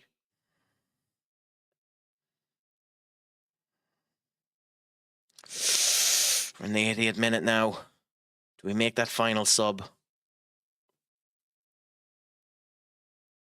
Oh, come on, game. Come on, game. We need something out of you. Work ball into the box at faster time. Well, that's what we do, unfortunately.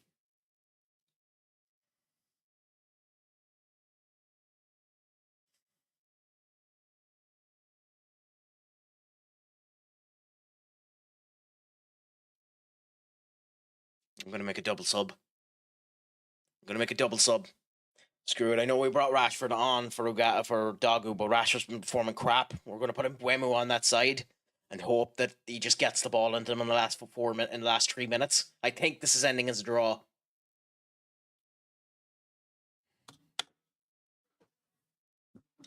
Oh, I can't look at it. Come on, game. Give us something.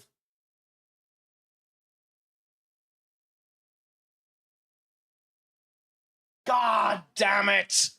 Oh, that game does not deserve to end as a draw. That's just getting FM'd. That's getting completely FM'd.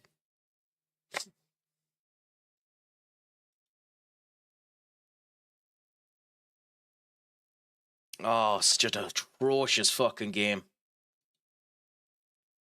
Oh, we've tons of people to shout at too. Oh, that's so annoying. Oh, no, game, don't. I mean, it would be good for me if the game crashed here, but don't.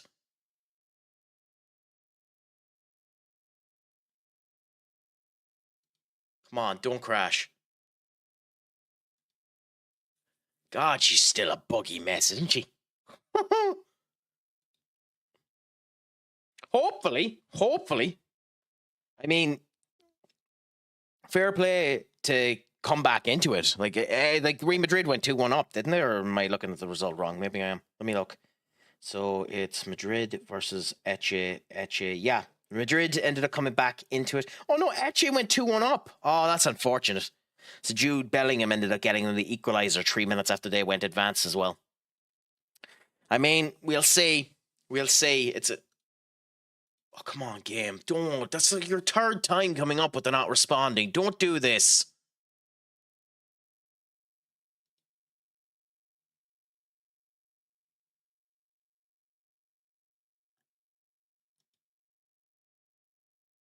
Okay, so immediately just get to the situation where I can save this goddamn game.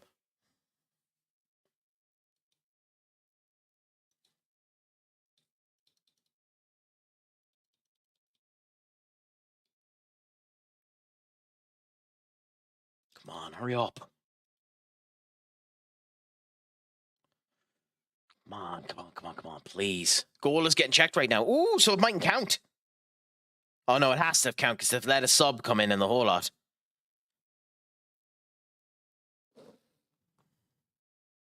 Oh, like Eche have a goal. Like Eche have scored a goal that's being checked, is it?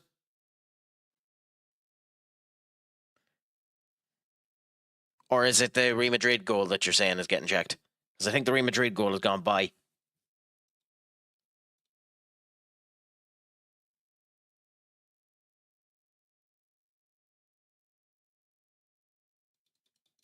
come on, game.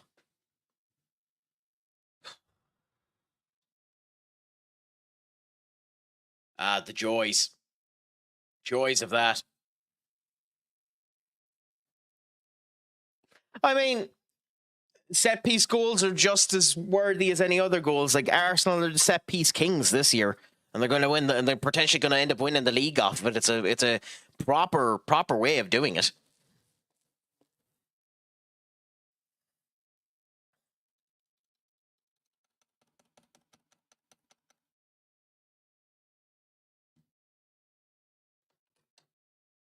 I think our luck might be ending, guys.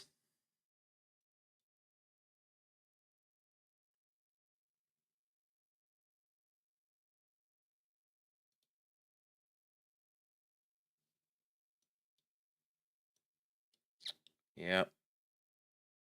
Yep. Unfortunately, it's unbelievable. That's actually unbelievable. That is unbelievable. That is unbelievable. That is unbelievable.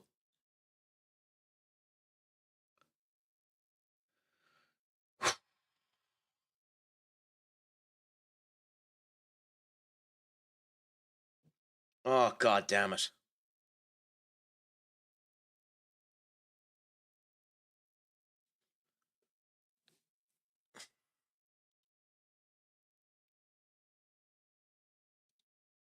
Still, 18 years of age, Isabella Durcow. That's very good stat-wise for that particular type of player. You're going to find it hard to keep that player, Duck.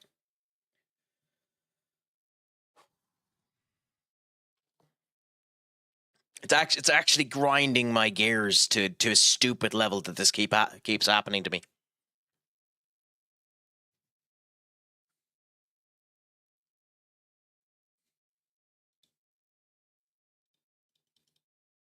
It's so annoying that I have to play the goddamn game again. I mean, I could sim it until I end up getting a draw again, but screw it. I'm just going to go with it and see how it goes. If I accidentally get a win I shouldn't have had, then sorry, guys. But what can you do? She'll want like 9k in wages and will get released. Yeah, unfortunately. Do you think we'll play top level at 33? I personally think not. Here's the big thing with saying that, Peter. You don't know. Like,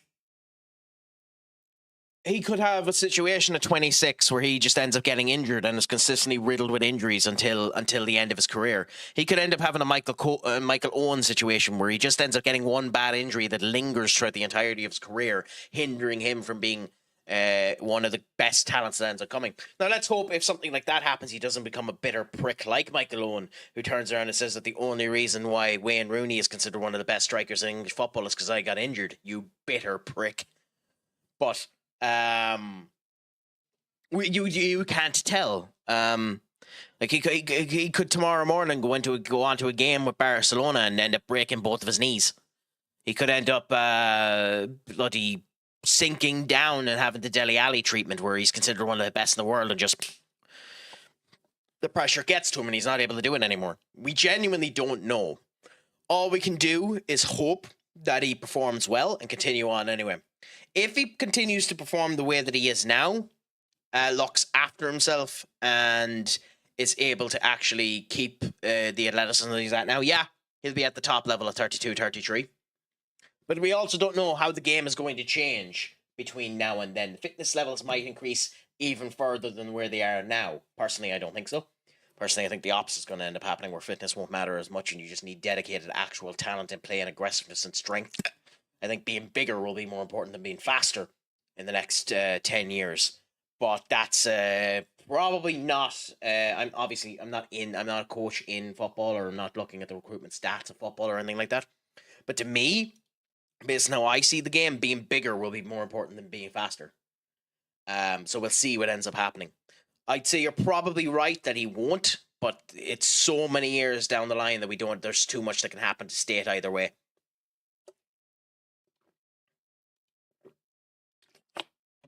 Okay. Anyway, let's do this again.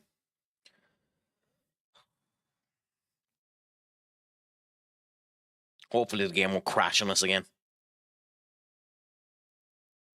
Immediately, Emma gets cleaned out of it. And Cameron Archer will probably have the game of his life this game.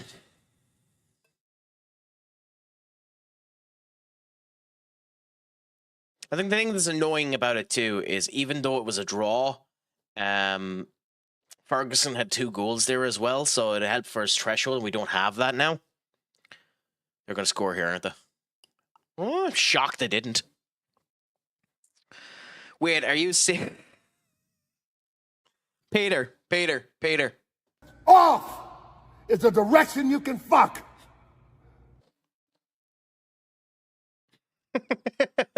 But fair enough. Nah, the game crashed. If you weren't paying attention, the game crashed. And I could end up simming it until we end up drawing again, but I'm just going to go with whatever this result is and hope that it doesn't crash again after the game finishes. And Emmanuel Ugarte ends up getting a goal. So yeah, who would have bet that one? So we'll see what ends up happening. Yeah, no, it's unfortunate. I've been having some issues with the game. It's like the last stream I was doing, it ended up non-responding 9 times and ended up crashing twice. So it's a wonderful joy having that happen, and trying to stay positive that I'm not being an even more cantankerous prick than normal. Yeah, Victor Craic on the 96th minute getting a second yellow card. 25 years of age. What does he play, Victor? Victor is a defender, which means they're probably going to end up losing, unfortunately. But we'll see what ends up happening. Stellar down to Victor. Victor over to Angelo Stellar. Ugarte back to Delict. Down to Ahmad. Ahmad with a nice little turn. Cunha there. Up it goes. Evan Ferguson scores! So beautiful. He's getting the confidence in this game, which is beautiful for us as well. Unfortunately, this is going to result in a win. Well, I suppose. Shut up. Don't you forget. This one's probably going to end up coming with a win. Yeah.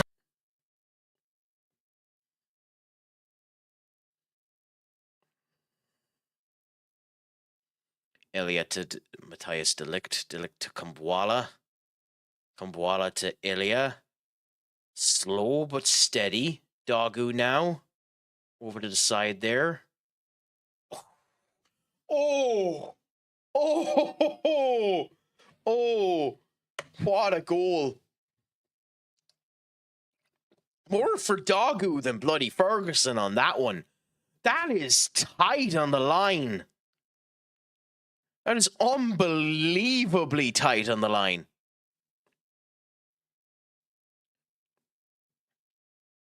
Recently, I saw a game between Stuttgart and Augsburg, and 6-6 in my save. The largest, that wasn't a friendly, the largest goal scoring I had seen was in, not in this game, oh my God, what a goal. The largest goal I ended up seeing was an FM24. Where I was playing as Liverpool and I was going up against Brighton Hove Albion, and I ended up scoring 9 goals. Brighton ended up scoring 7. That was the largest I've ended up seeing. It was a performance where I had 2 goalkeepers performing just disasters. A 6-9 in Hong Kong is the biggest I've seen on AI. Interesting. Well, hey, considering they went down to 10 men, that's a good result for Lecce. And that's a good result anyway for Lecce, to be honest, Peter. But yeah, I'm actually genuinely bothered by this result. I'm actually genuinely bothered by this result because, like, this is the result that should have happened when the game crashed. But the fact that I'm actually getting it now is pissing me off a bit. I kind of would have preferred that this was a small win rather than a big win. But what can you do?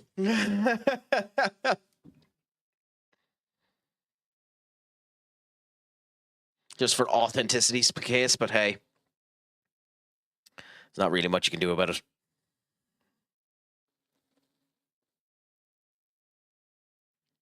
There'll be a question mark on this particular season as a result of this particular moment.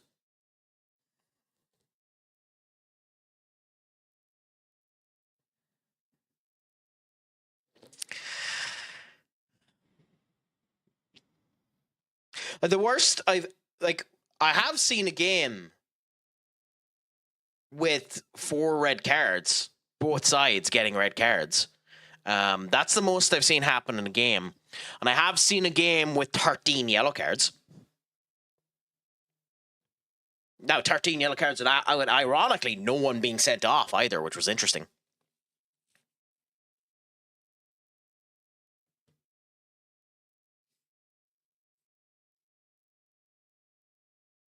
I think it was 5-0.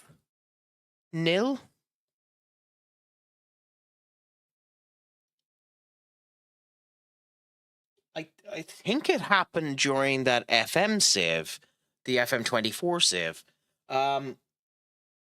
Give us a second. This could break things, by the way, but let's see. I hope it doesn't. This could break the stream, what I'm about to do here, but let's hope that it doesn't.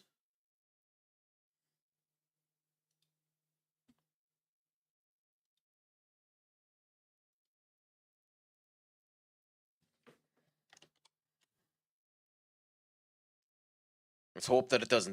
What I'm about to do here could break the streams. Just bear with us. I've had 9-1 versus Real. I had 2 red cards in the 20th minute. Damn, that's bad. And who were you playing at the time that you ended up getting walloped 9-1? Now, the largest win I've ever had. Now, it was a friendly game. The largest win I've had was 19-0, but it was a friendly game, and like, it was a far lesser team, and I basically I done it mid-season, and I used it as a way to motivate the team and make them feel good and have because funnily enough, the game will work with you sometimes like that, where if you are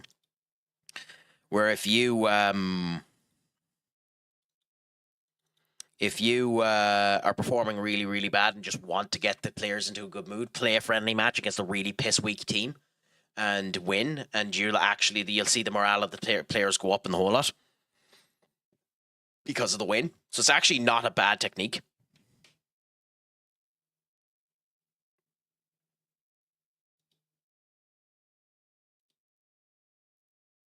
Okay, so I go here.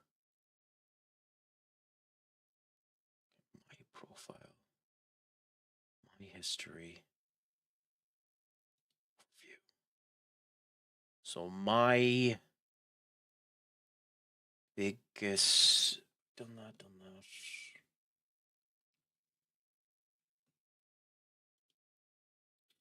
No, not there.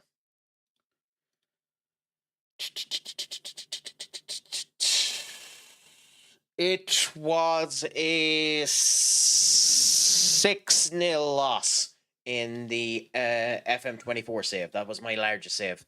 My largest loss. I just went and I checked it there. I came up on that 20-0 versus Lions Gibraltar in my Gibraltar glory save with Lincoln. Interesting.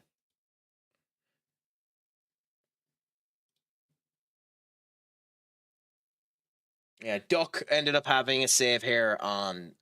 God, which UI is that? That's FM11, isn't it, Duck? Where he was playing Hull, and the result was 11-8 to Liverpool. Philip Coutinho, Jordan Henderson, Coutinho, then Joel Campbell. Wow, okay, interesting.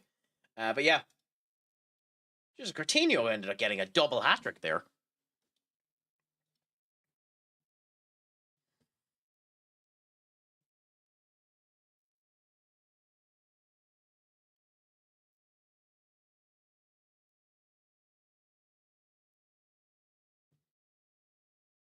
Yeah, sub you now in 1 second.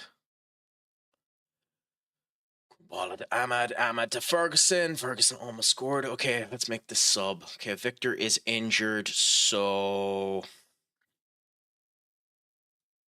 Brian and Buemo up there. We leave. That is the only change for the moment.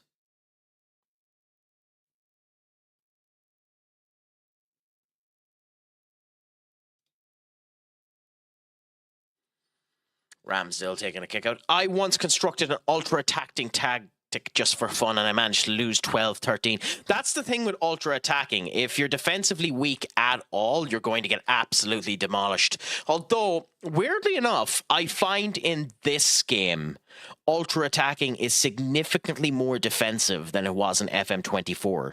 There's far more defensive solidity with an ultra attacking team in this game than there is in 24. Now, it also depends on what your out of possession is like. Oh my god, Cunha's getting injured as well? Wow. Okay.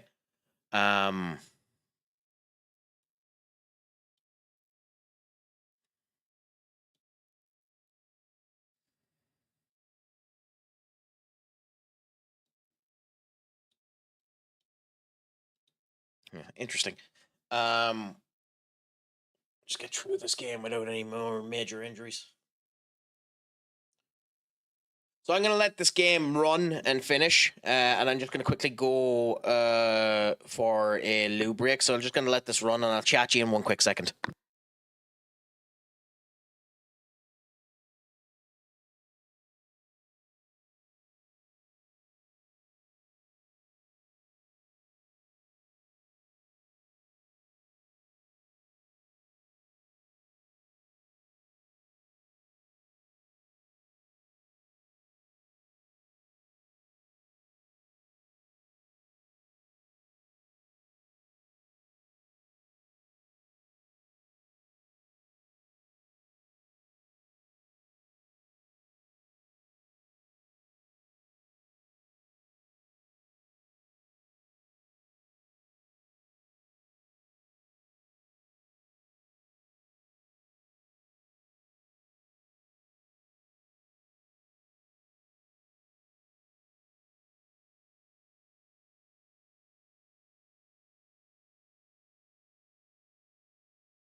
Well, two substitutes there end up. Well, one substitute ends up getting his goal there. Brian and Buemo getting a goal down.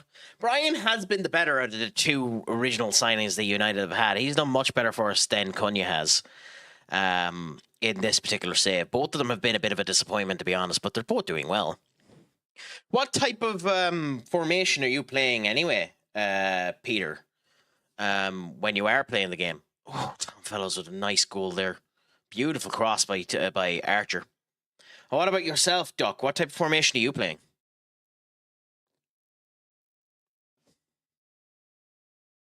I like the Christmas tree formation that we've built here. It does work fairly well when you just don't have issues there where people just can't score for no reason.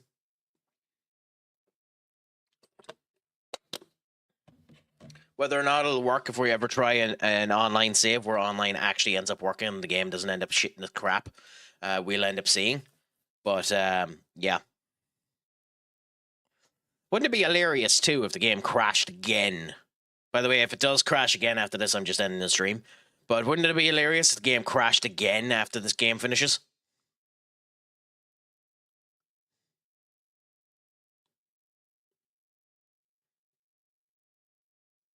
I don't want to be putting that into divine intervention, but I'm just giving the warning that if it crashes again after this loading screen, I am just finishing the stream.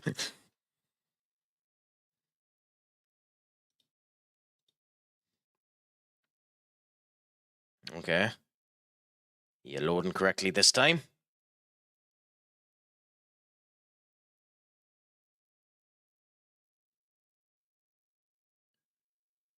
Okay, so she actually loaded this time, so that's good. Although we're still not out of the woodwork. She still could crash. We have to get the save before we end up doing anything.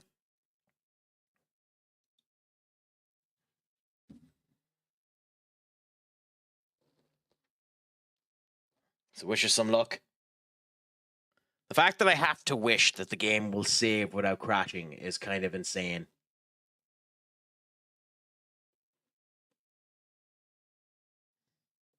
Genuinely, it's actually kind of bonkers that's a worry, that I have to worry about the game crashing when I'm saving it.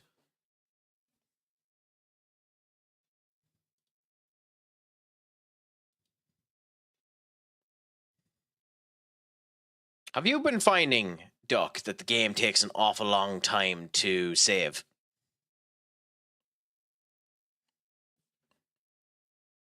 Because, like, it's one of the big problems I have with it, that it takes so long to save.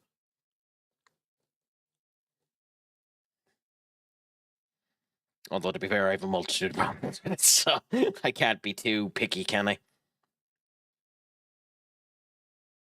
Oh, interesting.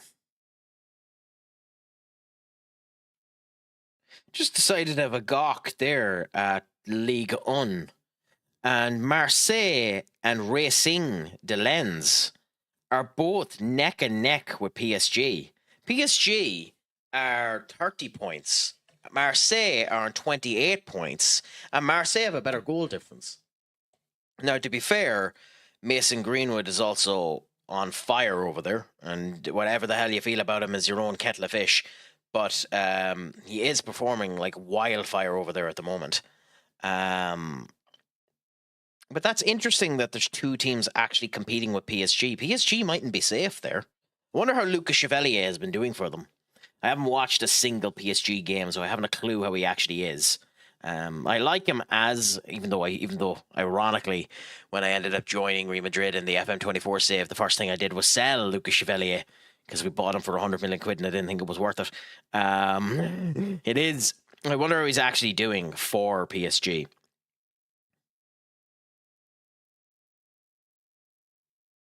He's played 13 games, started 13 games, played all of the minutes. He's had Really? He's had 100% successful passes, but there's short passes, and his long passes have been 36%. He's had 7 clean sheets, 1 saved penalty, and 32 shots faced. I mean, 7 clean sheets is a very good record in a top league. I'm kind of 32 seems very small. What's Le Mans?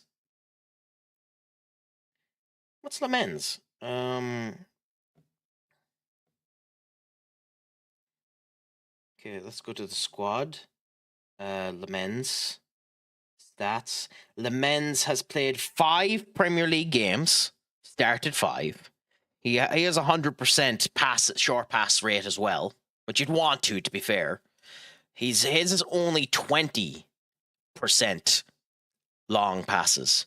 He has 1 chance created, 1 clean sheet, but has faced 22 goals. So in half of the games, he has almost the same amount of shots taken, because like they're 32 shots as opposed to the 22 in 5, and Chevalier has played 13 games. So Chevalier has played almost triple the games, but has half the shot profile. So he's taking on 0.5 more shots than Chevalier is in general. Still, not great numbers, I suppose.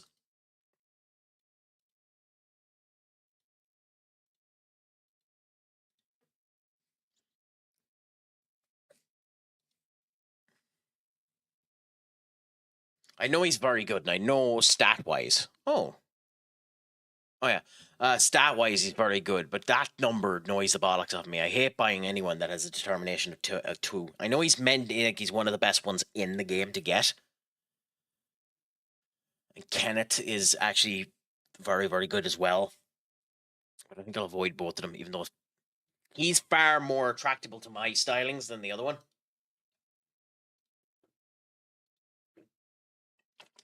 Okay, press conference. I don't want to comment a goddamn bit on this press conference because I really shouldn't. Anyway. Okay, so let's get on to our next UCL game. Dennis will end up playing in goal for it anyway. And I think we'll change a good bit of the team while we're at it. And see how life ends up going with that. Mata rules out Fofana sale. I mean, I don't even know who Chelsea still have that they need to end up selling out in terms of their squad at the moment.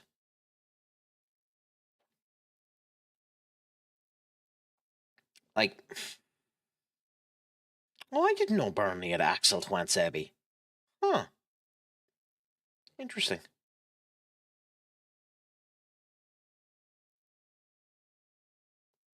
Anyway, so Liam Delap performed crap for Chelsea, so he's probably one you need to get rid of. My player wants... is it that girl that wants 24.5k per week? Or is it a different player that wants that valuation? And I'm guessing that's too much money for the Australian League. The fact that Trevor Chalobah is a mainstay in Chelsea's defence has to be a bit of a question as well. That Chelsea have done a wee bit bad in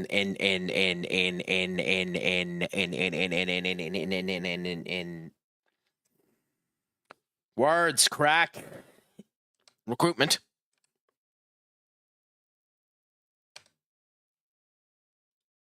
The highest, so they want 10k more than the highest paid person in the world for women's football. That's interesting. Weird, but interesting.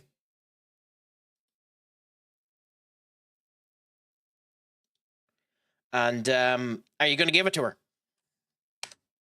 Or what do you think?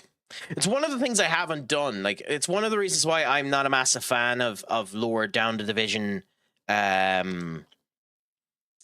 saves, because I don't know what's good salary wise and all that, and I oftentimes break the financial bank and the whole lot. Now I get lucky that with most of the teams that I end up playing with, I actually end up building a good formation with them and a good tactic with them and win. But I haven't had many situations of doing really low down, which is why I was thinking of doing if this game was running better for me. I had planned on doing the starting for nothing and going onwards. The fact that it's running like crap on this main PC is one of the reasons why I haven't done that save yet.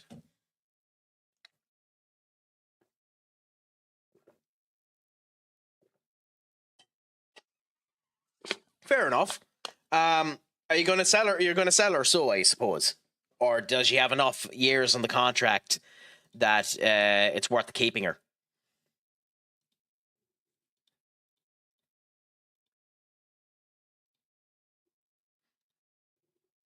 Okay, press conference now for our Champions League game.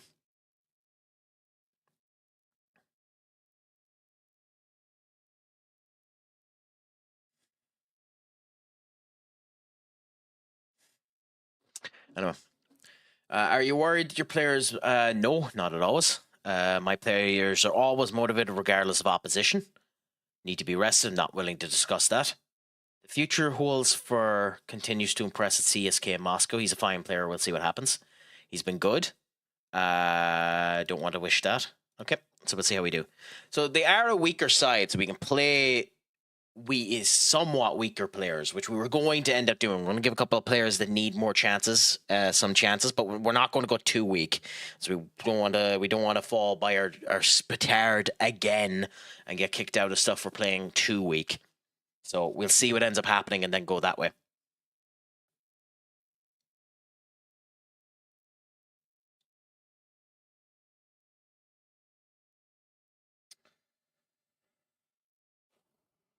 Okay, anyway. Liverpool can buy her Mbappe all they want unless they're willing to spend 150. Actually isn't that high. I figured it'd be more. I figured it'd be closer to 200. I doubt they're going to spend it, mind you, but it's still surprising. Emery, interesting. What age are you? Emir Unari, 18, striker, high determination. We'll keep an eye on him.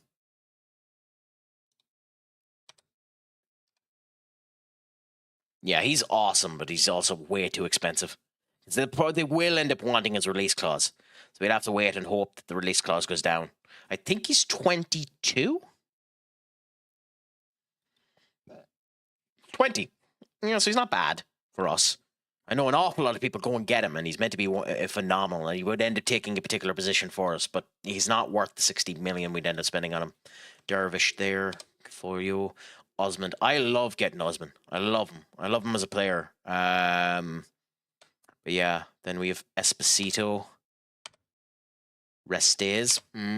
Adam Wharton. Just for the English quota alone, Adam Wharton would be unbelievable. But again, release clause 136 million, you're just not getting him.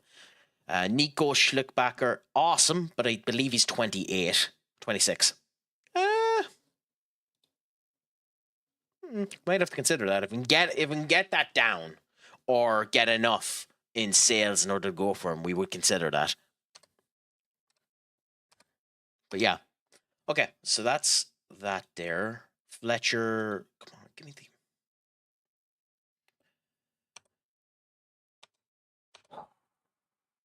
Ooh, interesting.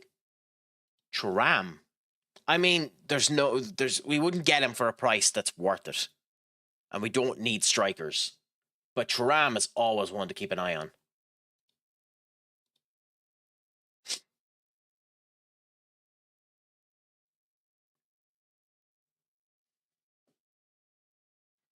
I mean, for the save I was doing with Murph, the best free agent signing you could possibly get, we got Warren Emery for free on that particular save.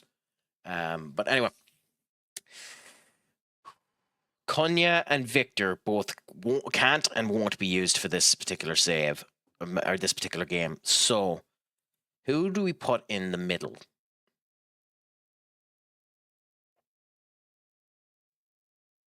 Tuarte doesn't have enough to make it warranted. So I think we just go with Mount for this and put him in the middle. For Victor,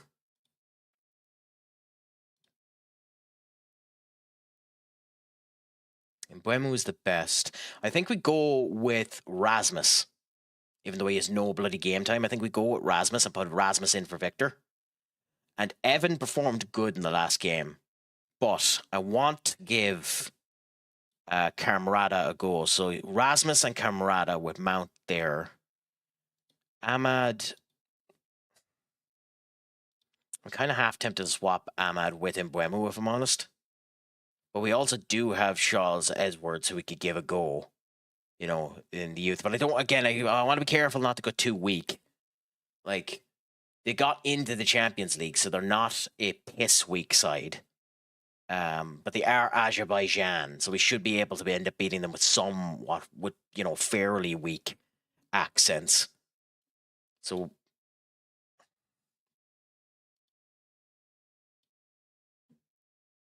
no, screw it, we'll try it. We'll go with Paul Shabazz Edwards and give him a go. Could be a mistake, but we'll see. You heading off, Senior Duck? Thank you so much for coming in. It was a pleasure talking to you, my friend. I hope you enjoyed the stream. Apologies for a bit of my cantankerousness, but thank you so much for coming in and having the chat. Have a great night's sleep, my friend. Make sure your crack is 90, and keep an eye out as to whether or not I'll be online tomorrow. If I am, we'll chat then. If I'm not, it'll probably be Tuesday. But until then, make sure your crack is 90. Schlongafol, and as always, poke me home, my friend.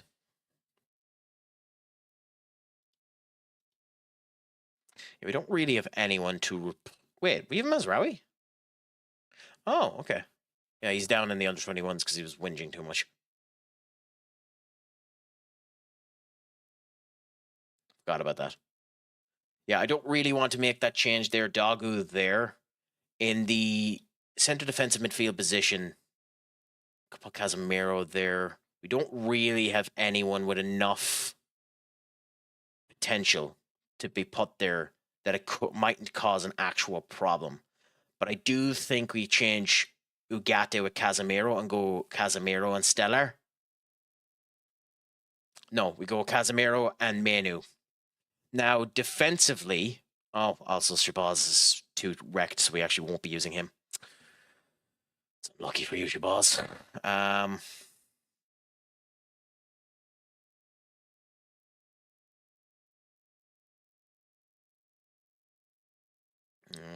With that being the case, I suppose with that being the case, we'll just bloody do this. We'll put...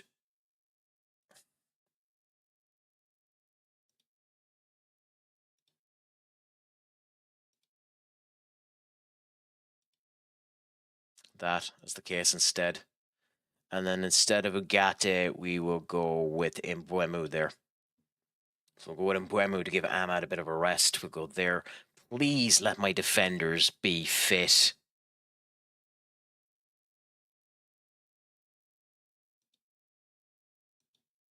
Okay, so Maguire will put on the bench because we have the spot. Luke Shaw will put on the bench because we have the spot. Please be fit. Okay, not you. I think they've been in games today, have they? Adebayor. Interesting. We have you who's dead. We have Victor who's there.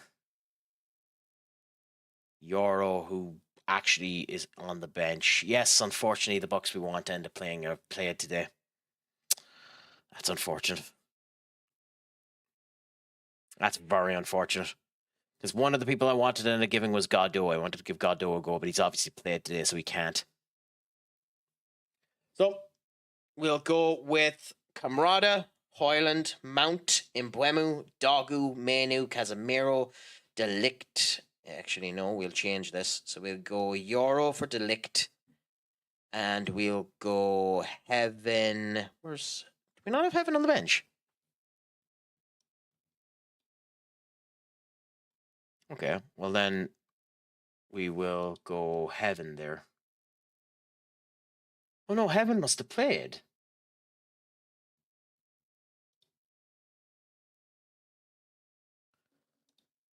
Okay, let's come back down here again for a second and go.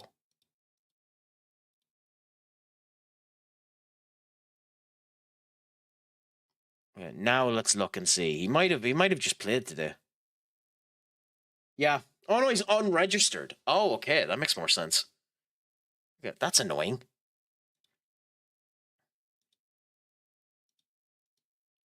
It's nice that that's actually coming true, though, now on the actual selection screen, that you're not seeing them.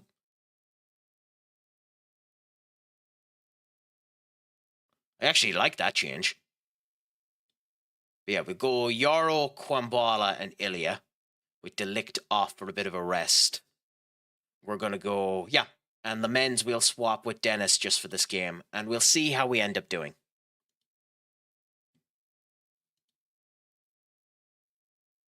So, wish us a bit of luck as we go into this one. We might end up needing it.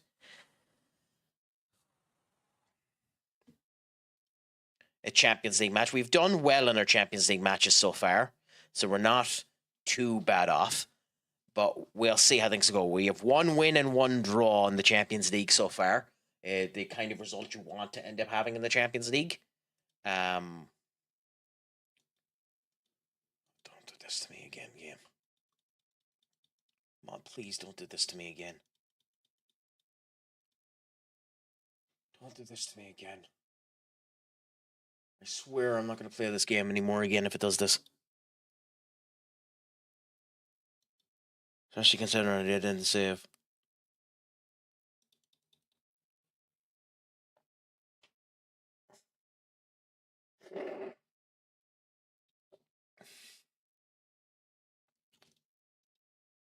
Come on, game, don't do this to me.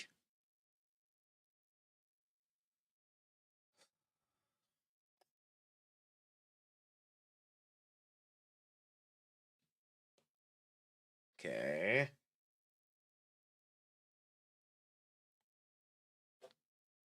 Okay.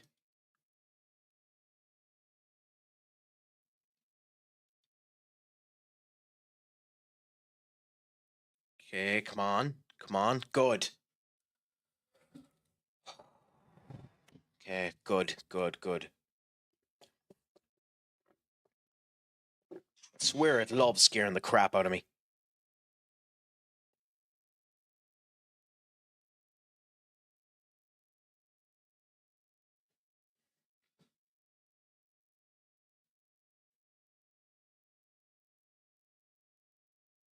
Well, I say that and it hasn't loaded yet.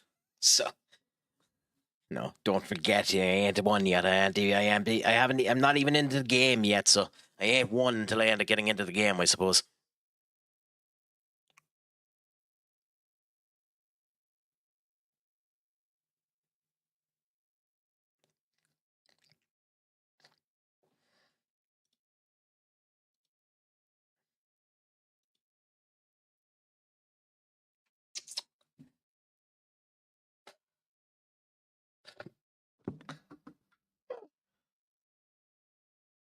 You're kidding me. You're actually kidding me. Really? You're actually kidding me.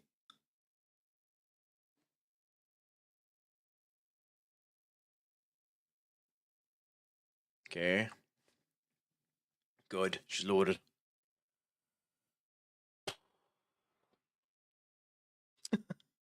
Oh, it's testing my patience. It's really testing my patience. Anyways, they don't even have enough people on the bench for this, so we should be fairly good here. So, let's see how we end up doing. We weren't able to get the motivation out of the squad because, of course, we weren't. But let's see how we end up doing now when we end up going into it. Hopefully, she'll end up playing grand. Hopefully, we end up getting a good result out of this. Get the easy result out of the Champions League, even though we've went a wee bit easier than we otherwise probably would. Let's see how she ends up going.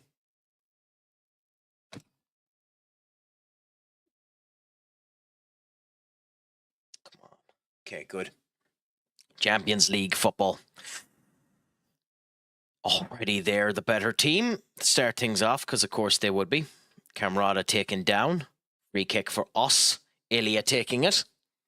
Lining up for the free kick. Up to Menu. Menu back to Ilya. Ilya straight down Dogu with a nice cross in. And Camarada scores a goal. Beautiful first goal for the kid. Our 18-year-old up front there. Beautiful to end up seeing it. And brilliant way to start off the game. Gives us a bit more solidification in the way that we're going. Hopefully we can continue on with this and end up getting a good result out of the game as a result of it.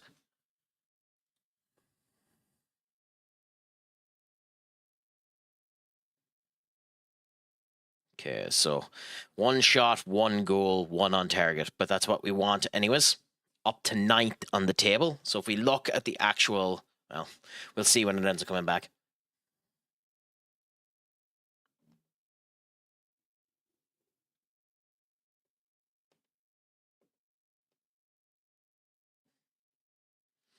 Nice attempt at the set piece, but it ultimately ended up in failure. We're performing much better now. We have we have 1 XG now, so we're actually getting a wee bit into the game. So the players have started coming into it a bit more on their own. Mbuemu now with a nice cross through. Nobody there. Camarada. What a goal for Camarada. Unbelievable for the young striker. We might need to end up playing him more often, so due to this.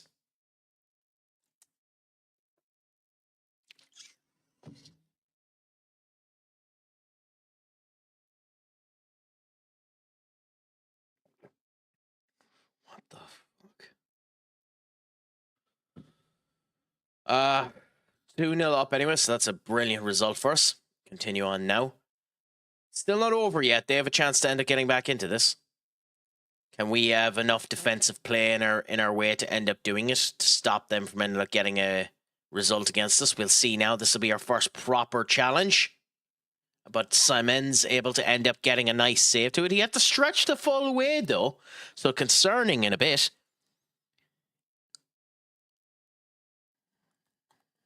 Dogu having a fantastic game, which is what you want to end up seeing. Camarada doing fantastic on the left-hand side as well with 2 brilliant goals.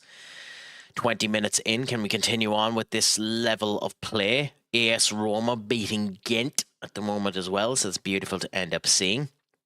I'm not going to even attempt to pronounce some of their players because I'd butcher it 10 ways to Sunday. But we'll see how they end up doing. We're still not out of the neck of the woods yet. They have the phenomenal chance of coming back into this. But brilliant defensive work there by Lenny Yoro and Dennis in order to ensure that the goal doesn't end up going in. Another full stretch by Dennis, by the way. So not an easy bloody save to end up doing. So he's keeping us, they're keeping us on our toes. Mount just cleaned out by Mbuemu there by one of their players. Mbuemu now, corner in, and nice save. Yoro definitely should have a goal on the tally there. That was a brilliant save by their goalkeeper. Absolutely phenomenal. If anything, just for that save alone, he should feel happy with the day that he's had. Casemiro now with a yellow card, so you have to keep that in mind. We'll wait until halftime, but we might sub Casemiro off at halftime. Bit surprised there wasn't a foul there on that Mbeumo challenge. Seemed a bit, you know, penalty. And we don't need it yet anyways, but Rasmus now holding up the ball. Rasmus, and a beautiful save by their goalkeeper, but a greedy by Rasmus. That's one of those balls that you definitely should end up passing down. I know Kermrada has 2 goals and Rasmus probably wants to get his, but that's a very greedy goal to go for. We definitely should end up doing a wee bit more to end up initiating it into an actual goal. So, you know, greed ends up being a monster of invention there. Dogu now, nice cross, nobody there to end up receiving it though.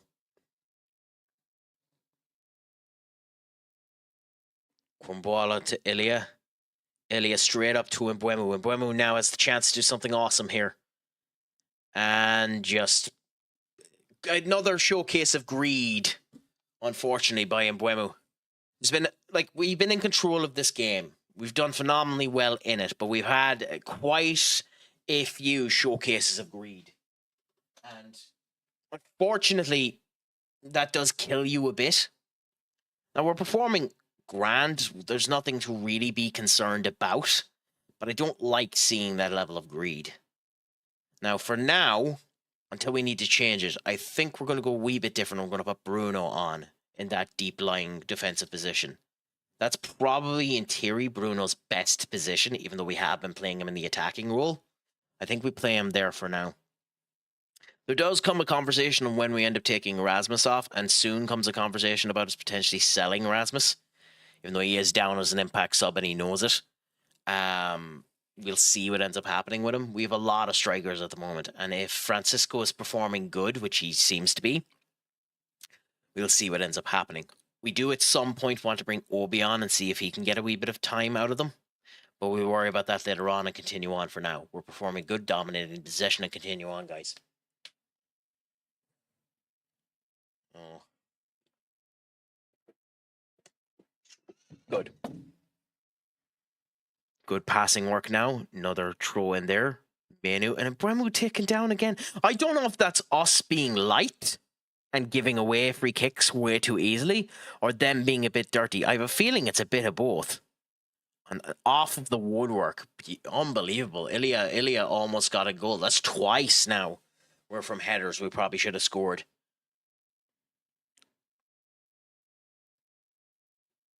Nice. Mbeumo to Hoyland. Hoyland coming through now.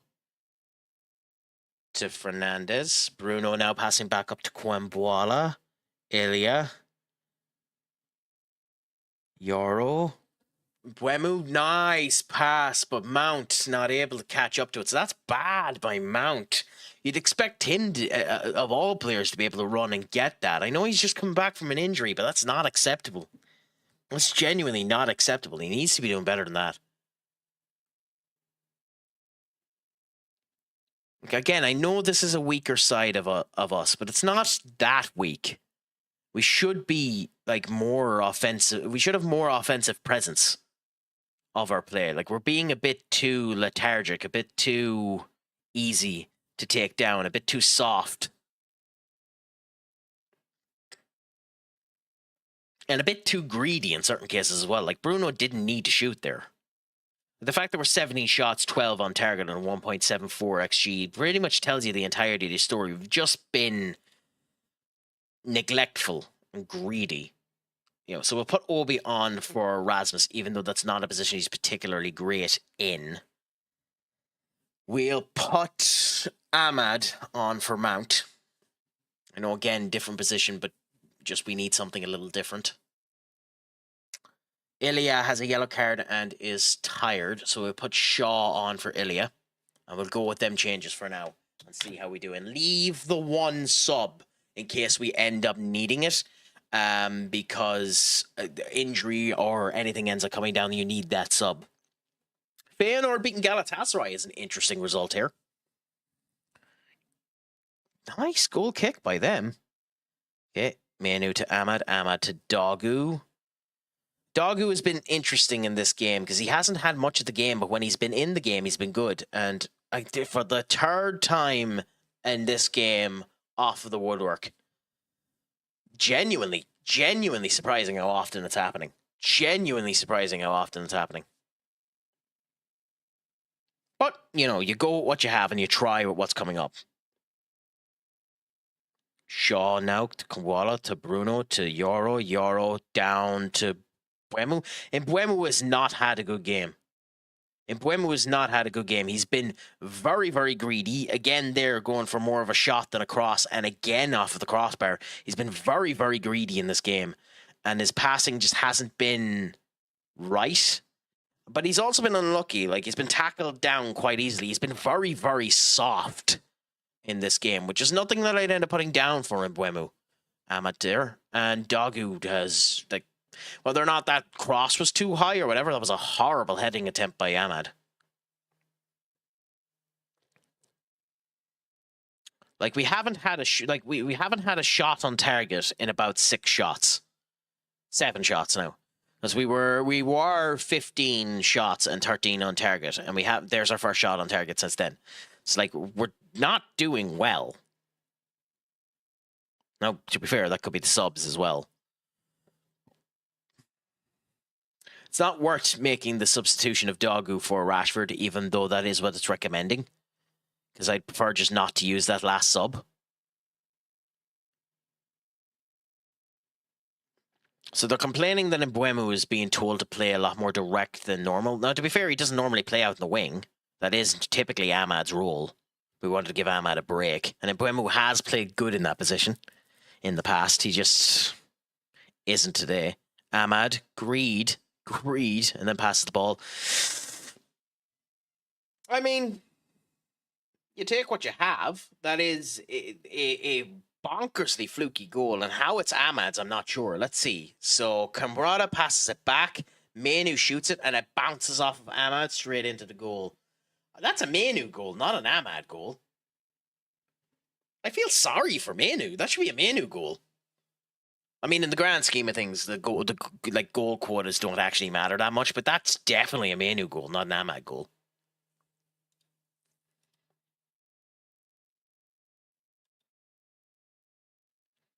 Okay, so let's see whether or not we get through this without the game crashing again.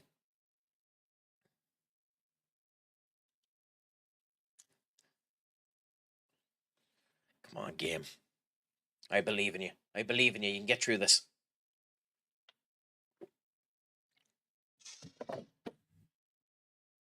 I believe in you. We can end up getting through to the next saves point. Come on, game. I believe in you.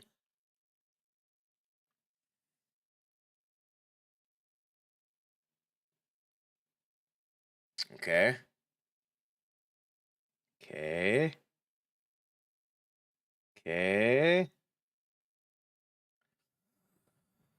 We're still not there yet.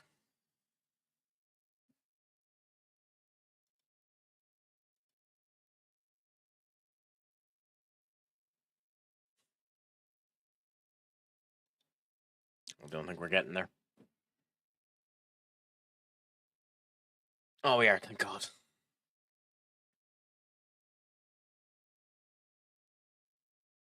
Come on, Lord.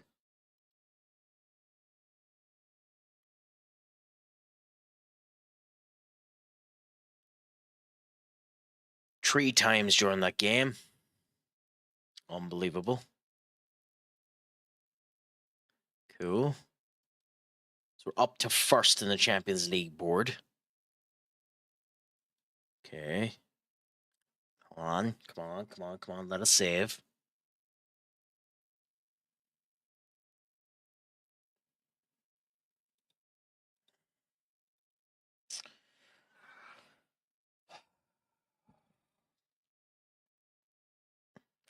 Good.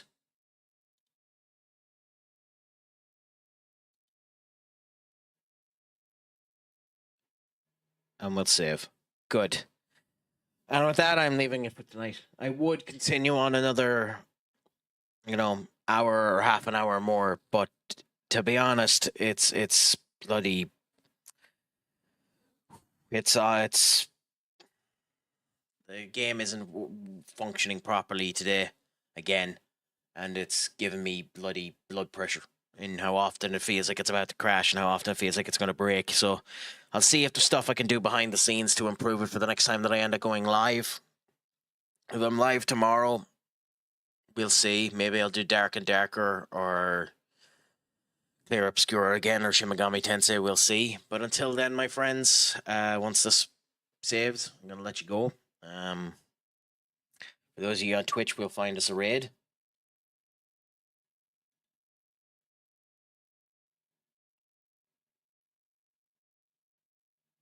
Who's live?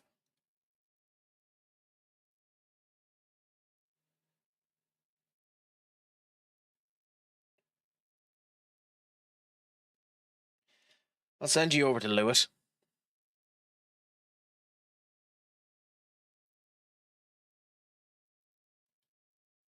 And I'll chat to you all later. So, thank you all so much. Make sure your crack is 90. Schlong gefol. And home, my friends.